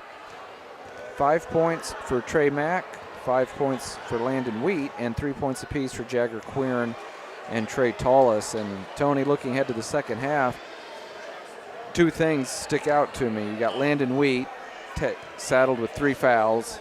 That'll be huge. Yep. And then how on earth do the Vikings get stops on the defensive end? Yeah, they've definitely struggled. I mean, Pittsburgh has made 18 baskets. Yeah. They're 18 for 28, shooting about 65%. Parsons actually made 16 baskets. Yeah, they played well. 16 for 26, 62%. The only stat that is hurting us is turnovers. Pittsburgh did not turn the ball over in the second quarter. Man. So 7-3 on turnovers, which isn't that bad. And rebounds are pretty much even, but 4 of our rebounds were on the second missed free throw. Okay. From the Dragons, so that kind of makes it a little bit off, but most of those 4 turnovers difference is your score. I mean, 7 points off of 4 turnovers, you definitely are going to get 7 points off 4 turnovers. So, if the Vikings can make them turn the ball over a little bit and then cause less turnovers, I mean, there's a chance. Yeah, Vikings they're still in it.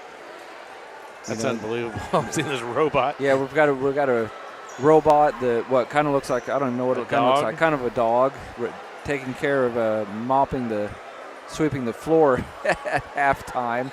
That's outstanding. That's great. So that's the star of the halftime show right there. So again, 47-40. Pittsburgh leading by 7 as they get ready to come out to warm up for the second half. And Tony, the Vikings can't really play much better on the offensive end. And I don't know, you'd say, well, if you give up 47 points, you didn't play very good defense, but that's not necessarily the case when you're playing this Pittsburgh team, because they're just so talented and can hurt you in so many ways, and especially when you have the best player in the SEK in Mason English, doing what he does. I mean, I don't even really felt like he looked to score that much. And he has 16. Yeah. And I was impressed with Gazaway. I mean, yeah, I was too. He had an alley-oop dunk. Had a couple. I think he had a couple of threes even. I mean, he's been very impressive. I mean, he's a good athlete. I don't remember him. I know they had a transfer in. I'm not sure what kid it is, but I don't remember seeing him in the past. And they have him listed as a junior, so.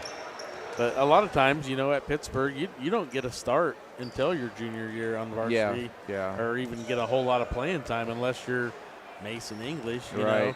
That's how it used to be at Parsons High School as well back in the day. You don't get much playing time as a freshman and a sophomore. Yeah, it was pretty much unheard of. I mean, Mark Pellock started as a sophomore, and he went on to play at KU. That's the kind of talent you had to have to break into the starting lineup prior to your junior year. So again, 47-40 is your halftime score. Parsons playing well and trying to hang in there with the heavily favored Pittsburgh Purple Dragons. We'll step away for a 1-minute break, and we'll be back with the second half. You're listening to Viking Basketball on B93. With many years of combined experience, Eye Care Associates of Parsons has set the framework in providing comprehensive eye health examinations for all ages and routine vision care for families throughout the 4-state area. Our optometrists and staff provide remarkable care with state-of-the-art technology to help with diagnosis and management of eye health conditions. Give us a call or visit our website to schedule your next eye exam. Eye Care Associates of Parsons. Experience modern eye care. Life is about movement, and the human body is like any high-performance machine. When miles add up, parts wear down, and that's when pain begins, and here's where it ends. At Labette Health, our nationally recognized orthopedic and sports medicine surgeons use advanced techniques to reduce recovery times and relieve pain for miles to come. Feel like new again at Labette Health in Parsons, Kansas. For more information, go to labettehealth.com.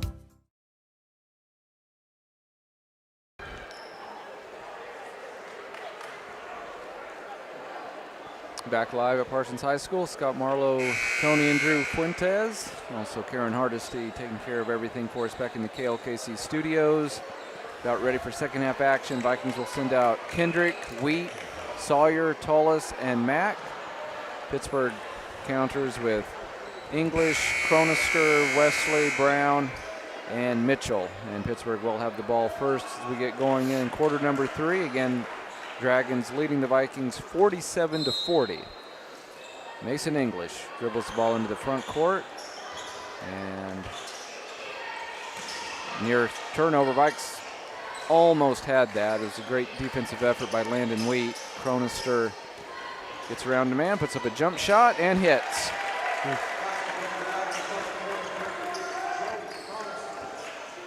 So he now has 5 points, 9-point lead for Pittsburgh. 49-40. Nice cut by JJ. I'm not sure why he didn't shoot that layup. Yeah, here goes Sawyer. And he scores. English didn't go to commit the foul. And Sawyer spins it in. He now has 16 points. Yeah, English just let him go. Yeah, English, I don't know if his coach said, hey, make sure you don't get in foul trouble or what. But here's a skip pass. Cronister out top to English.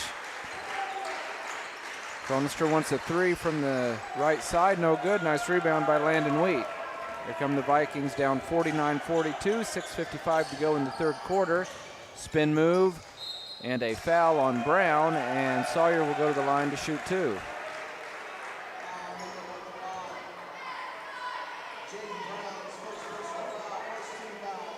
So that was Brown's first and the team's first. Free throw off the mark, no good. Sawyer will have one more. He is the Vikings' leading scorer tonight with 16. Trying to get the Vikes to within 6. It's Pittsburgh 49, Parsons 42. Sawyer's 1 out of 2 from the line and got the second one to go. 49-43, Pittsburgh with the ball and a 6-point lead. Brown back to English. Oh, they didn't get out on him, but he splits a couple of defenders. Oh, he missed the layup. Rebounded by Landon Wheat. Landon Wheat takes it himself and missed the layup. Wow, he did everything right, Tony, except get the ball to go through the basket. Cronister almost took a double dribble. He missed his layup. And here comes the Vikings up ahead to a wide open Landon Wheat. Look out. There's the jam. And they're going to get him for a technical because he hung on the rim a little bit too long. You're trapped. He is. And this guy has got it out for Landon. He does. Coach Houck didn't disagree with the technical. Terrible, Dad. And he is hearing it from the crowd. Terrible. And the basket is good, so count the basket. Golly. But he. That is just terrible. He did. Landon did hang on the rim a little bit long. So did Gazaway. Exactly. You know, you like to see it fair. So that's unfortunately, that's Landon's 4th personal. Free throw goes down for English. Well, that's too bad because the Vikings had the momentum, Tony. Wow. It was 49-45. The crowd was going wild. But you hate to say that an official has it out for somebody, but he got the 2 offensive fouls on Landon as well, and one of them was a horrific call. The other one may have been right. It was iffy. Yeah. And it's then, too bad. So I don't know. Landon has to head to the bench. 51-45. Pittsburgh with the 6-point lead and the ball. Brown with it. Vikings in a 2-3 zone. Bad pass, and somehow it got through the hands of Sawyer to English. So bad break for the Vikes. 3-pointer from the corner is no good, but English on the weak side gets the offensive board and has an easy stick back. He now has 20 points to lead all scores. 8-point lead for Pittsburgh.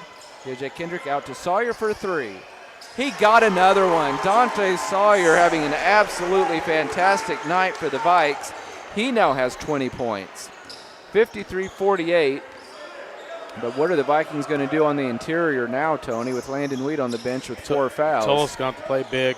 Oh, a great look underneath and an offensive foul, a push-off underneath on T.J. Wesley. Maybe that's why he was so wide open. Yeah, I think he pushed off. Checking in will be Gazaway and Hembry for Pittsburgh. That is 6'6" and 6'7", checking into the lineup for the Purple Dragons. 53-48, Vikings playing lights out tonight, and yet they still trail by 5. Sawyer with it out top, guarded by Cronister. To Keel at the top of the key. Finds a cutter to the basket. JJ's reverse layup may have been partially blocked by the 6'6" Hembry. English doing what he does best. Did he take steps? Nope, didn't think so. He was fouled. Trey Tullis. That's 4. And that's 4 on Trey, and he's going to have to head to the bench, replaced by Barkas. Small. Yeah, Vikes getting smaller and smaller every time I look out on the floor. I mean, they don't have anybody on the floor right now taller than 6'1". So what do? Cronister. Just got to do what you can. Out to Gazaway for a 3. He got it. He now has 16 points, up to an 8-point lead for Pittsburgh at 56-48. Boy, that's a traveling violation. A little out of control that time. And a little tit for tat there between the 5'10" Sawyer and the 6'6" Hembry. 56-48, Pittsburgh by 8, 4:53 to go in the third quarter. Cronister walks the ball into the front court. Vikings have no choice but to stay in their zone. About the smallest lineup the Vikings could put on the floor, and a 3-second violation on one of the Dragons. So 4:44 to go in the third quarter. Pittsburgh leading at 56-48. Hernandez checks in, and he will replace Hembry. So they lose a foot on that substitution. 5'6" replacing 6'6". See if this tiny Viking lineup can keep it close. They're down by 8 right now. Barkas cutting to the basket, then he threw it away, trying to get it to Keel. Coach Houck said, man, just put it up. Yep. 4:34 to go in the third quarter. Pittsburgh leading at 56-48. Tough break for Landon Wheat and the Vikings tonight to have him in some somewhat controversial foul trouble. He's on the bench with 4 fouls, and we still have a lot of time on the clock. Oh, nice screen out top, but the three-pointer missed by English. Good seal off and rebound by Keel. He gets bumped. Coach Houck's like, where is the foul? Here goes Kendrick again, and he does get fouled, and he scores off the glass. Kendrick with 12 points now. He has just been outstanding. That's a big play there, because Pittsburgh should have the edge, size-wise, and JJ just took it straight at the basket. Here comes Quirin replacing Trey Mack in the Viking lineup. Tony, it's a 2-possession game right now. Vikings still in this thing. Free throw by Kendrick. He got it. And we have a timeout on the floor Pittsburg 56, Parsons 51, 4:09 to go in the third quarter. We'll step away for a 30-second break. You're listening to Viking Basketball on B93. Life is about movement, and the human body is like any high-performance machine. When miles add up, parts wear down, and that's when pain begins, and here's where it ends. At Labette Health, our nationally recognized orthopedic and sports medicine surgeons use advanced techniques to reduce recovery times and relieve pain for miles to come. Feel like new again at Labette Health in Parsons, Kansas. For more information, go to labettehealth.com.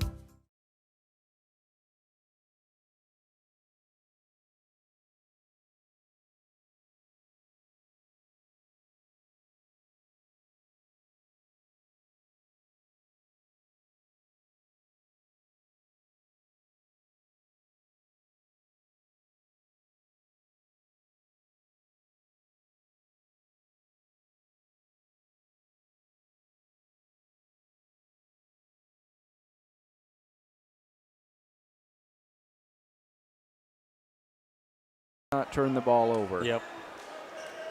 Yeah, so far, the Vikings only have one turnover in this quarter, so they have been taking care of the ball, and the Vikings have more made field goals in this quarter.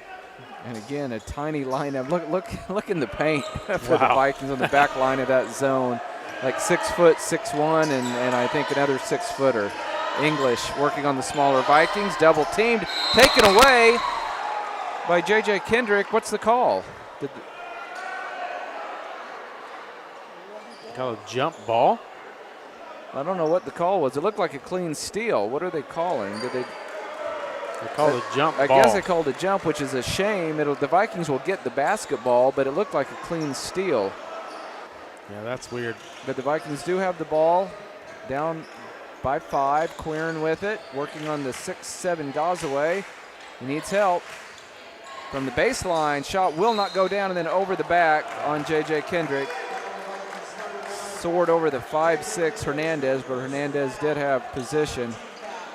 That's 3 fouls. So 3 fouls on JJ, you're right. 56-51, Pittsburgh with the ball in a 5-point lead. 3:38 to go in the third quarter. Gazaway skip pass to Hernandez. Down the boy, that's a powerful move underneath, and scoring off the glass is Nate Mitchell. He's in double figures with 10. 7-point lead for Pittsburgh. Sawyer with it. No look pass to Kendrick. Kendrick gets around his man and scores over the 6'7" Gazaway again. Pittsburgh very reluctant to commit fouls, I've noticed, Tony. I think they just have so much confidence in their offense that they're not really challenging the Vikings on some of these shots. 3-pointer by English. He's short, but a long rebound to Hernandez, and then a nice look underneath. What do we have? Oh, offensive foul, and we might be hurt.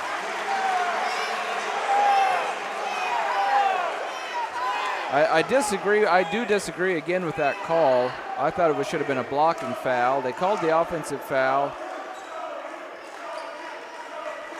on English, and looks like he's going to be able to walk it off. Here come the Vikings with the ball. They trail by 5. Quirin to Keel for an open 3. It's short, and there's English with the rebound on the weak side. He is a little gimpy, Tony. Yeah. Of course, I saw essentially a one-legged player knock down like 8 threes against the Vikings one time. I'm drawing a blank on his name. It'll come to me eventually. Oh, block from behind. What a play by J.J. Kendrick. Spin move by Sawyer. Goes all the way to the basket, and a blocking foul, and now Sawyer is hurt. And he's going to try to walk it off. Well, he has played hard tonight. I think they got Hernandez with his 3rd personal. Sawyer will be able to stay in the game. 58-53, we have a timeout on the floor. 30-second timeout called by Pittsburgh. We'll keep it here at the gym. So again, 2.5 minutes to play in the third quarter. Pittsburgh leading at 58-53. You know, I mean, Tony Parsons has outscored the Dragons by 2 here in the third quarter, and you got Sawyer going to the line to shoot 2. And this was Landon Wheat on the bench with 4 fouls. And Trey Tullis as well. In case you are joining us late, Landon Weed had a monster dunk earlier in the quarter, but he hung on the rim a little bit too long, and he got a technical foul, which resulted in his 4th personal. And, you know, I don't mind that rule about, hey, if you get a technical, it counts as a personal. Yeah. But when you're just hanging on the rim, that seems a little excessive. Yeah. And as opposed to, you know, like if you say something to an official or shove an opponent or something, I get that. But just for hanging on the rim half a second longer than what the official thought was necessary, you know, for that to result in a personal foul just doesn't seem quite right. Free throw rattles home. Dante Sawyer with a huge night tonight for the Vikings, and they needed it. He has 21 points to lead the way for the Vikes, who only trail by 4. Make it 3 as he knocks down the second free throw. 58-55, Pittsburgh by 3. 2:25 to go in the third quarter. Vikes will stay in their zone because they really don't have any choice at this point. Hembry with it, kicks it out to English, and he gets fouled on the baseline. Will go to the line to shoot 2.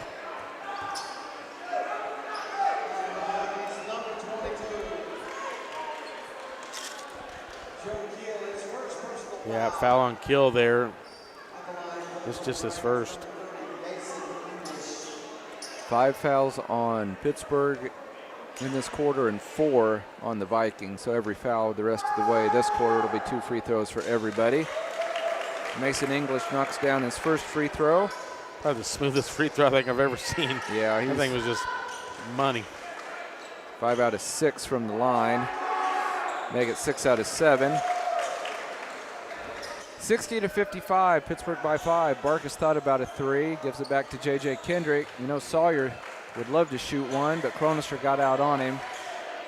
A little over 2 minutes to go in the third quarter. Pittsburgh leading this one 60-55. Barkus with it out top, guarded by the 6'6" Hembry. Barkus directing traffic, now gives it off to Kendrick. It's almost stolen, but Kendrick gets it back, wants to go to the basket, can't get the roll this time. Hembry gets the rebound. Here comes English with it. Crossover into the paint, little floater, he got the roll.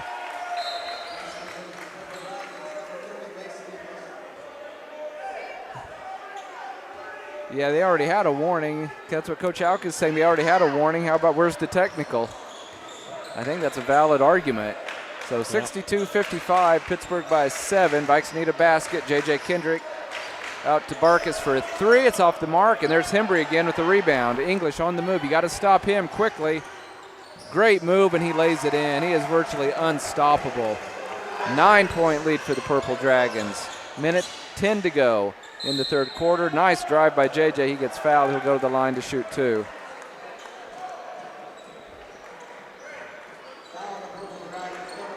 And transition, it's just tough to stop. Yeah. English, he's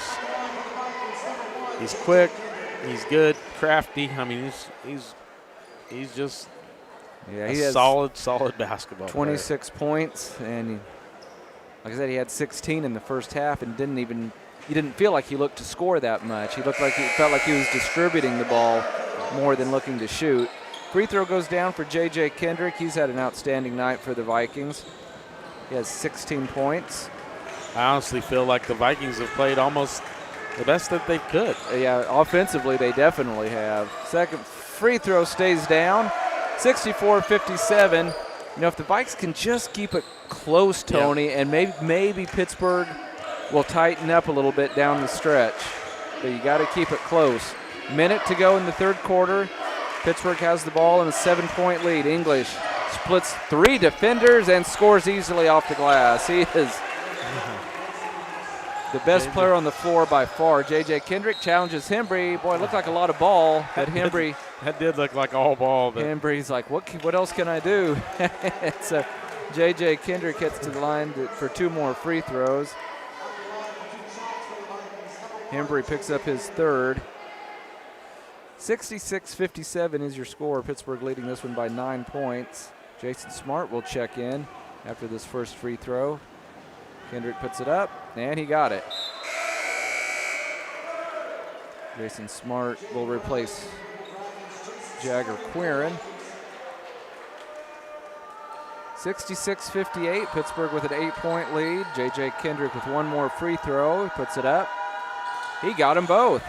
66-59, Pittsburgh by 7, 45 seconds to play in quarter number 3. English has 12 points in this quarter, 28 for the game.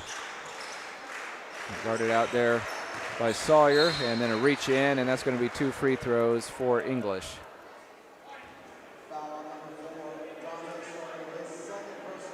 Sawyer picks up his second. If English hits these 2, he will already have 30 points on the night, and we still have 8 minutes and 29 seconds to go in this ball game. A little short on that one. He'll have one more. Again, your score, Pittsburgh 66, Parsons 59. Second free throw is good. Make it 67-59. Vikes with the ball down by 8. Sawyer picked up by Cronister. He's had just a huge night for the Vikings. Dangerous pass over to Kendrick. Working on the 6-7 Gazaway. Down to 10 seconds to go. Kendrick still with the basketball. Trying to get it to Sawyer with 5 seconds. Sawyer gets around one man and foul, and he'll go to the line for 2 free throws with 1.9 seconds to play in the quarter. That was a pretty crafty move by Sawyer, because Cronister was determined to not let him get off a 3-point shot. Yeah, he just so Sawyer said, "Fine, I'll just drive to the basket." His first free throw, good. What a night for Dante Sawyer. 67-60, Pittsburgh by 7. Second free throw, got it. You know English will want to shoot this one. 1.9 seconds, here he goes. He took steps. So do the Vikings, I mean, he blew the whistle before the buzzer sounded. The Vikings should have time, should have a possession. They're going to talk about it, so we won't take a break yet. There should be like half a second on the, at least half a second on the clock. Let's see what the officials decide. They're going to put some time on the clock, give the Vikings a crack at this. 0.6 seconds. I don't know if you risk putting Landon Weed on the floor to try to lob it to him. He's been saddled with 4 fouls for quite a while. Man, how about if the Vikings can throw in a desperation 3 here, Tony? Incredible. Only be down 3 going into the 4th quarter. English, I think, asking for explanation as to why he was called for a traveling violation. Did he take a dribble? I think he just caught it and took two big steps. Yeah, I don't think he dribbled. No, he just like took a couple big steps and launched. Vikes will have to go quickly. Now, how is this going to work? Who's going to inbound? I don't even see a 5th player. Barkas thought he was out of the game. Wow, they got the 6'6" Hembry with Barkas trying to throw it in. Yeah. So it's going to be tough. They get it into Sawyer from half court. It goes! Count it! My goodness! And at the end of the 3rd quarter, it's Pittsburgh 67, Parsons 64. We will be back in 30 seconds. This is the Viking basketball on V93. Bowen Pharmacy supports the Parsons Vikings here, and here, and here. It's our goal to keep you covered. At Bowen Pharmacy, we give no excuses for you not to make it to the game. And it's always a great day to be a Viking. Unbelievable! Sparklight is unveiling unlimited internet for just $25 a month. Get reliable 100 meg internet for just $25 a month for 12 months with unlimited data. That's unlimited internet. Call 877-469-3057 or visit sparklight.com/savings. Sparklight, a new breed in high speed.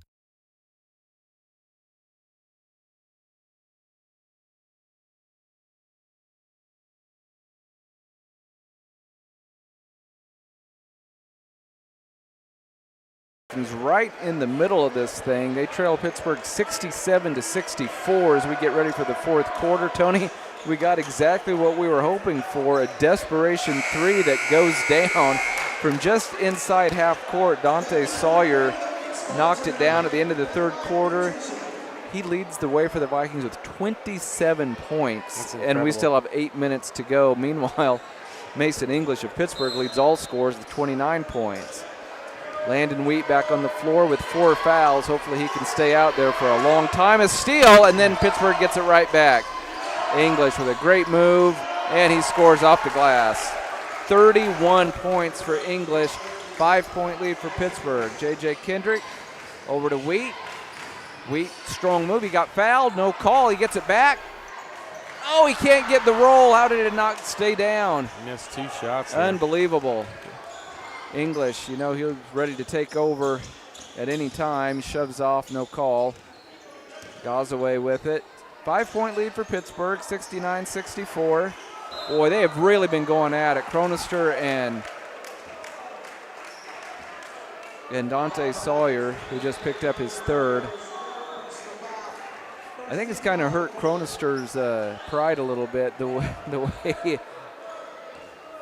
way that Sawyer's kind of lit him up at the other end of the floor. Oh, here's your long three, short, and then getting shoved in the back is Landon Wheat, but he corrals the rebound anyway. Vikings will have to play a perfect fourth quarter. Boy, that was a traveling violation on J.J. Kendrick. No call, and then the Vikings almost threw it away. They are very, very lucky to still have the basketball.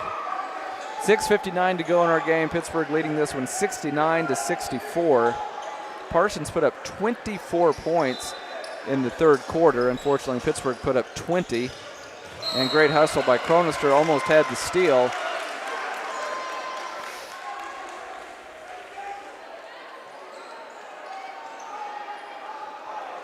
The Vikings have fought hard all night long, and they'll have to keep it up for another 7 minutes. Sawyer thought about a long, long three. Oh, he may have gotten bailed out. He just got fouled. Was it English?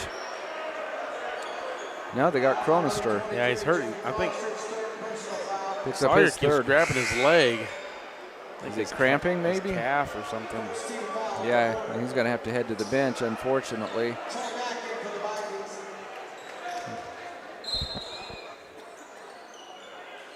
Hopefully Sawyer can come back quickly. Vikes down by 5, 69-64. I like that matchup, Wheat on Wesley. I think Wheat has an advantage. I agree. Oh, nice drive. Scoring off the glass again, J.J. Kendrick. He has just been outstanding getting to the basket tonight. He has 21 points, and the Vikings within 3 at 69-66. Chronister with it, guarded by Smart. Vikings stay in the zone. There goes English. Great move. His floater goes. Wow. 33 points. And here come the Vikings on the move. J.J. Kendrick gets around his man. Got fouled. No call. Great pass to Smart, who scores. He gets his first basket. Back and forth we go. 71-68. English tripped. No call. English wanting to do what he does best. Tough shot is going to go, and he's fouled in the paint. Jason Smart. I tell you, Mason English is an incredible basketball player. That's a tough basket there. 35 points on the night. Absorbed the contact, got it to go. Smart with his first personal and the team's second here in the quarter. Pittsburgh leading it 73-68, 5:59 to go in our ball game. English looking for his 36th point, and he got it to go. Still a two-possession game, 74-68. Vikings have done a lot of things right on the offensive end. Has Pittsburgh gone to a zone possibly for the first time tonight? They have English hounding Mack out top. Kendrick's jump shot, no good. I wish he would Rebounded. have taken that to the rim. Yeah, that's what his bread and butter has been tonight. Here comes English. Gets into his defender, and he scores from the baseline. He is taking over here in the fourth quarter. 76-68, Pittsburgh by 8, 5:25 to go in our game. Mack, like to see Landon Wheat get a touch. Oh, tough shot in the paint. Oh, and an offensive foul on J.J. Kendrick, and Coach Houck cannot believe it, and I can't either. They, you know, those are tough calls, but they've missed a lot of those tonight, Tony. I mean, sometimes it's pretty obvious, if it should be a block or a charge. Coach Houck visibly upset and understandably upset as JJ picks up his 4th foul. That essentially counts as a turnover, and the Vikings can't do that, especially with English taking over on the offensive end. It's been a one-man show. Kicks it over to Gazaway for a 3. He got it. Wow. 19 points, and just like that, it's a double-digit lead, 79-68. Biggest lead of the night. Vikings were within 3 going into this quarter. Tullis, good look to JJ. He got fouled, can't get it to go. He'll go to the line to shoot 2. 79-68. There's still time, Tony, 4:44, but how do you, like we've said pretty much all night long, how do you get stops on the defensive end? Yeah, they haven't had an answer yet. 2 free throws coming for J.J. Kendrick. First one is good. He has 22 points, and believe it or not, he is not the leading scorer for the Vikings. That distinction goes to junior Dante Sawyer, who has 27. Yeah, Dante's had an outstanding game.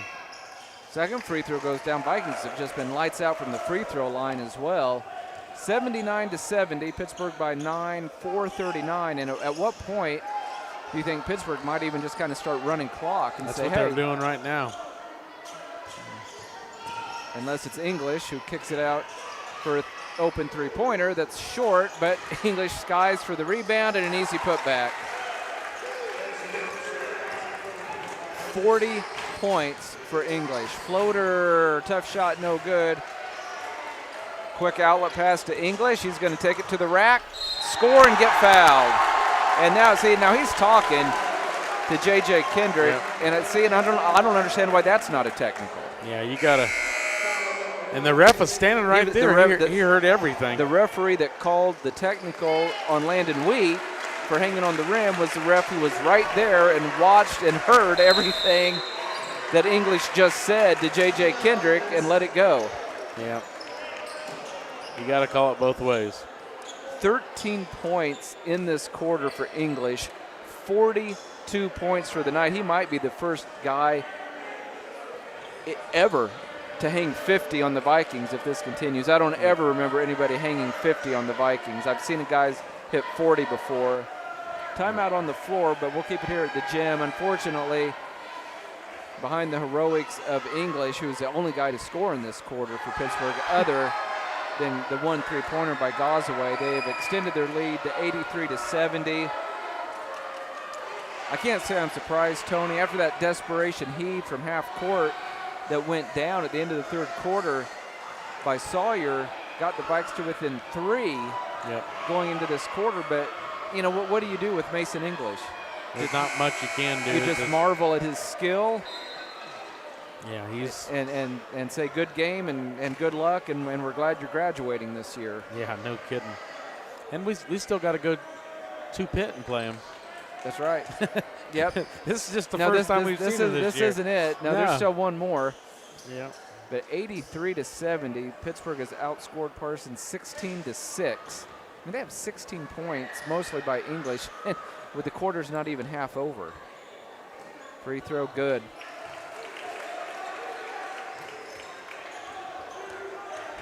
.43 points for the superstar. Three-pointer by Mack. No good. A near follow dunk by Wheat. Pulled out by English. 2-on-1. They're going to try to lob it up. And there's the dunk. Alley-oop dunk for Gazaway. Everything going right in the fourth quarter for Pittsburgh.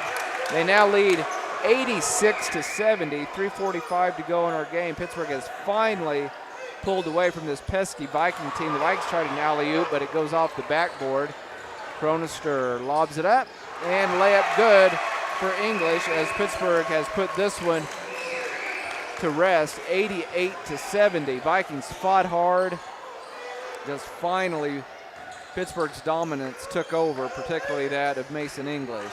Querin with a jump shot, short. Tallest, great hustle. Who's going to get the loose ball? 2 Vikings fighting for it, and now they're going to call a traveling violation. And that kind of a fourth quarter. Again, your score, Pittsburgh 88, Parsons 70 with 3:12 to go in our game. If you're joining us late at the start of the fourth quarter, Pittsburgh only led by 3, 67-64, but they have exploded for 21 points. And we still have over 3 minutes to go in quarter number 4. 88-70, Mason English, who has nearly half of his team's points. Guarded out there by Quirin, little crossover. So strong in the paint, missed it, but got it back, can't score, but he's fouled, and will go to the line to shoot 2.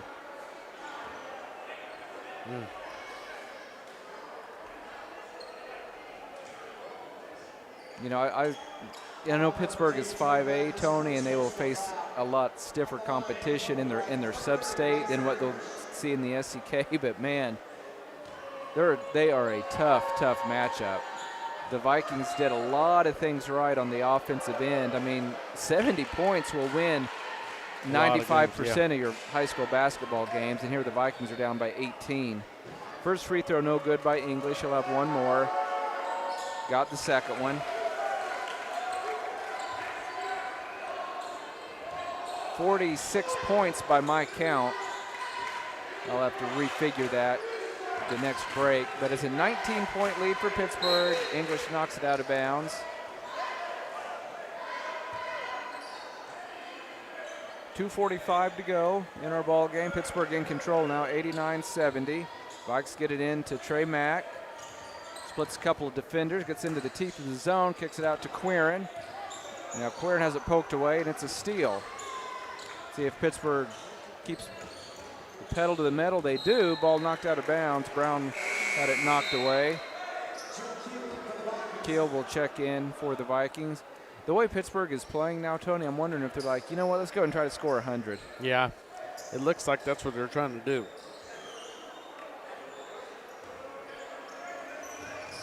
English tried to go back door, but good defense by Mack. Cronister has it poked away, gets it back. Now English, well, he's got a big size advantage there on both defenders, and he missed that one, but an offensive rebound. Boy, nice defense by the Vikings to come away with that loose ball. Keel with it, over to Mack, puts the ball on the floor. Nobody picks him up, and his floater is no good. Gets it back and scores. Trey Mack now with 7 points. That's the first basket for the Vikings in a while. 2 minutes to go in our game. Pittsburgh leads at 89-72. A couple of subs will come in for Pittsburgh at the next whistle. Only thing in doubt is will English get 50? His three-pointer off the mark, no good, but a long rebound to Gazaway. His three, no good, and skying for the rebound and scoring. Nope. Fourth try goes down for English. He has just dominated the Vikings here in the final stanza. 48 points, and it's 91-72. And he is exhausted. He's ready to head to the bench. But I don't think he gets to come out. He was asking to come out, English was. Whole bunch of subs in for Pittsburgh.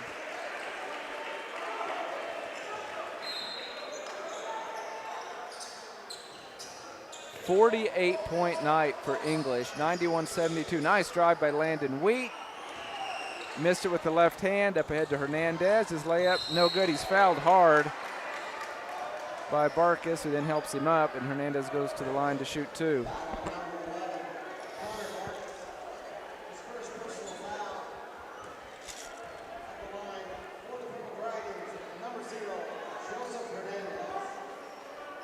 Pittsburgh has put up 24 points here in the fourth quarter. The Vikings have only scored 8. Wow. And that's why it's going to end up looking like a blowout, even though the Vikings were right there toe-to-toe with this powerful Pittsburgh team for 3 quarters. 67-64, Pittsburgh had the lead at the end of the third quarter, but they have just dominated the final 8 minutes. Both free throws go down for Hernandez. 93-72. Pittsburgh with the big lead, minute 12 to go in our ball game. Keel to Tullis. Tullis thought about the 3. Out to Barkas. Landon Wheat. Landon Wheat in the corner to Keel. Got to shoot the ball. Yep. Poked away, and it's a steal. Pittsburgh has it. I think Coach Hout thought there may have been a foul. At the other end, layup missed. Battle for the loose ball. I think Wheat knocked it out, and it'll stay with Pittsburgh. 45 seconds to go. Smart and Quirin will check into the Viking lineup. Smallest guy now on the floor, Cash O'Brien, 5'3" sophomore, checks in for the first time. He had a pretty good game in junior varsity action. 21-point lead for Pittsburgh, but this game was a lot closer than that.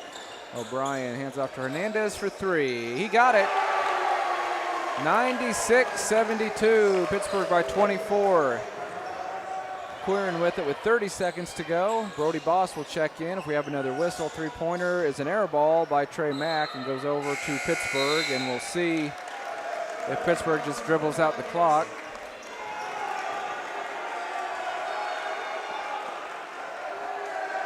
Mack heads to the bench. Boss out on the court for the Vikings. O'Brien dribbles the ball into the front court. Yeah, it looks like Pittsburgh might still be running their offense, Tony. He took steps, so did they get it? Traveling violation. 17 seconds to go. Vikings down 96-72. Parsons hung with this Pittsburgh juggernaut for over 3 quarters. 10 seconds to go. Down to Boss. Kicks it out to Quirin for three. Got it. Quirin with 6 points, and that's going to make your final score. Pittsburgh 96, Parsons 75. We'll be back with our Bowen Pharmacy postgame show in 3 minutes. You're listening to Viking Basketball on V93.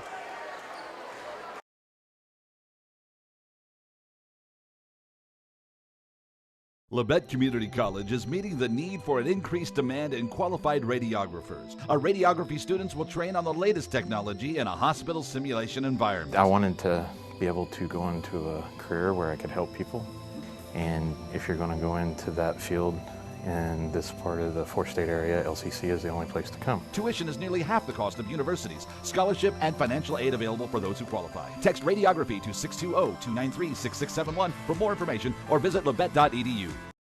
With many years of combined experience, Eye Care Associates of Parsons has set the framework in providing comprehensive eye health examinations for all ages and routine vision care for families throughout the four-state area. Our optometrists and staff provide remarkable care with state-of-the-art technology to help with diagnosis and management of eye health conditions. Give us a call or visit our website to schedule your next eye exam. Eye Care Associates of Parsons. Experience modern eye care.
We're back live at Parsons High School. Time for the Bowen Pharmacy postgame show. Despite the final score of Pittsburg 96, Parsons 75, the Vikings were right in this thing up until we got going in the fourth quarter. Parsons only trailed by 3, believe it or not, at the end of the third quarter.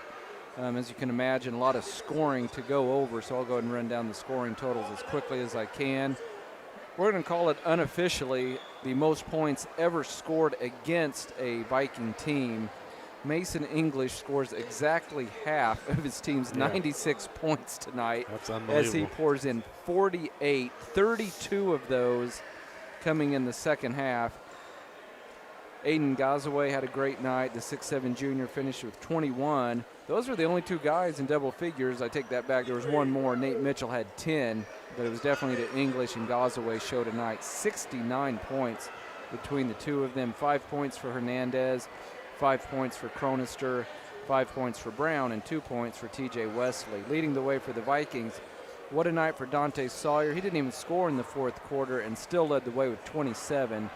23 points for J.J. Kendrick, so they had 50 of their team's 75, rather 60. No, I had my math right the first time. 50 of the 75 by Sawyer and Kendrick.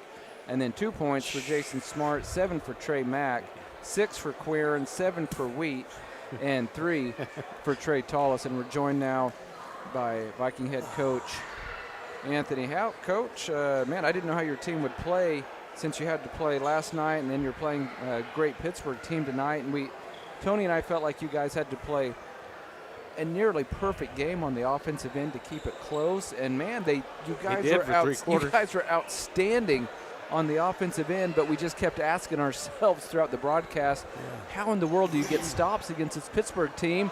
And obviously there's no way to do it. The only way you get stops against them, and that's why we played zone, is just to get the other guys to play too. Yeah. If you play a lot of man against that team, Mason dominates the ball. Sure. Yeah. You know what I mean? He dominates the ball, and that's whether he gets in the paint and passes every time. So the zone and what we've seen on film seems to be working better because it makes the other guys get involved, and then they take more shots. Right. Well, what's critical is when they miss. Got to rebound. Yep. And we did that a lot, but not enough tonight.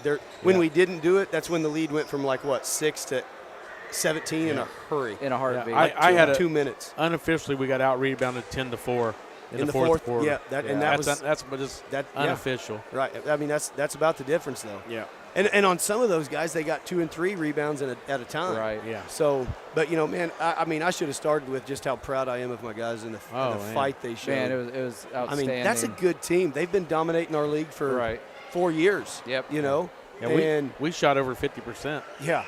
I mean, we shot it well. I thought we played as a team well. Yeah. I thought our character, our attitudes were great when it didn't go our way.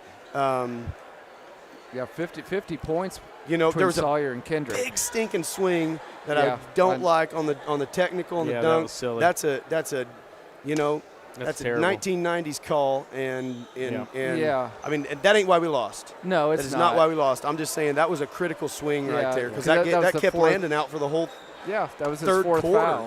And so that was big. But hey, I'm just proud of the fight our guys showed, and then our seniors they knew they had 2 home games left on this court, and they want to go out fighting. So if we play like that Friday night, I'll mark it.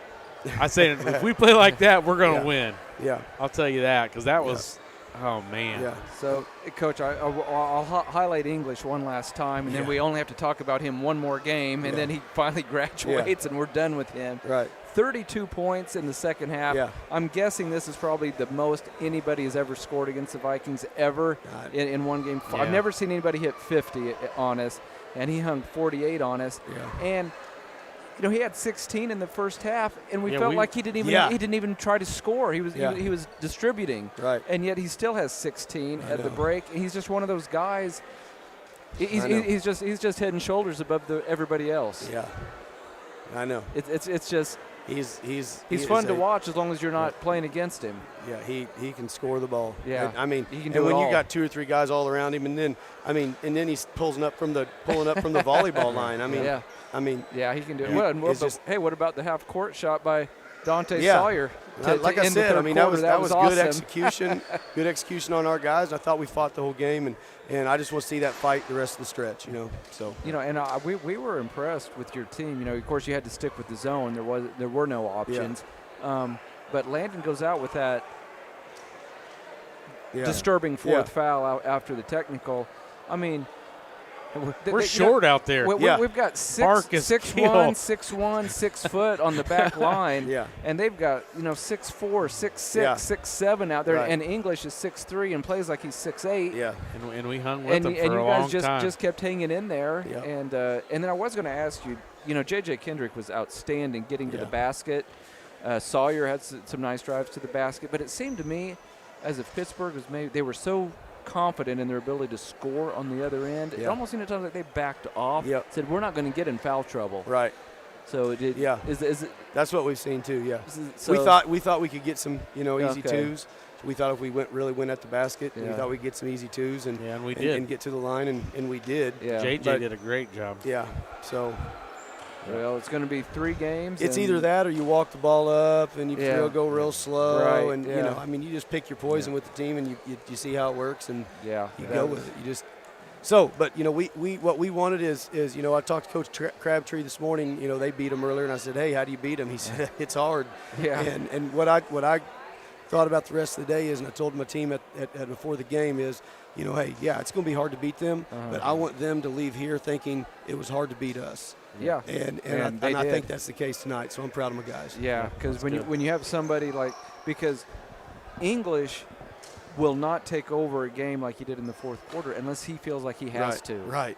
And he knew that hey, we're only up by 3. Right. I got to do something. Right. So it was not easy tonight for Pittsburgh despite the final margin. Right. And so we were just as proud as we could possibly be of you and your team tonight because they were. Isn't it crazy they get 21 extra from the guy that just moved in? Yeah, isn't that something? Over Christmas break. Is that Gazaway? He got 21, and that was the difference in the game. He's a shooter. 21. For a big guy, he can really shoot it from the outside. Yep. So, well, Coach, all right, guys, great we effort. appreciate you. We'll we'll do it see you again Friday night. Couple days. Yep. Thank you. All right. Tony, it was still a fun game to call. Yeah, anytime you have that many points scored, it's fun for a broadcast team. But Vikings come up short 96-75. Rough night for the Lady Vikings as they came up short as well. So Pittsburgh gets the sweep. But, hey, good thing about high school basketball, there's always another game just a couple of days away. Exactly. And Vikings will be hosting Fort Scott. Senior night, Groundhog Day here Friday night. We'll be on the air a little bit before 6 o'clock for the girls' contest. Almost certainly not really the last home game for the girls, but it'll still be senior night for gals like Ashka Patel and Sydney Scheibe and Dunley, and so we'll still make a big deal out of it for those girls because you never know. They should have a home game for Sub-State, but nothing's set in stone yet. So, again, Pittsburgh wins it 96-75. That'll wrap it up for the Bowen Pharmacy postgame show. For Tony and Drew Fuentes and for Karen Hardesty, this is Scott Marlowe saying thanks for listening and good night.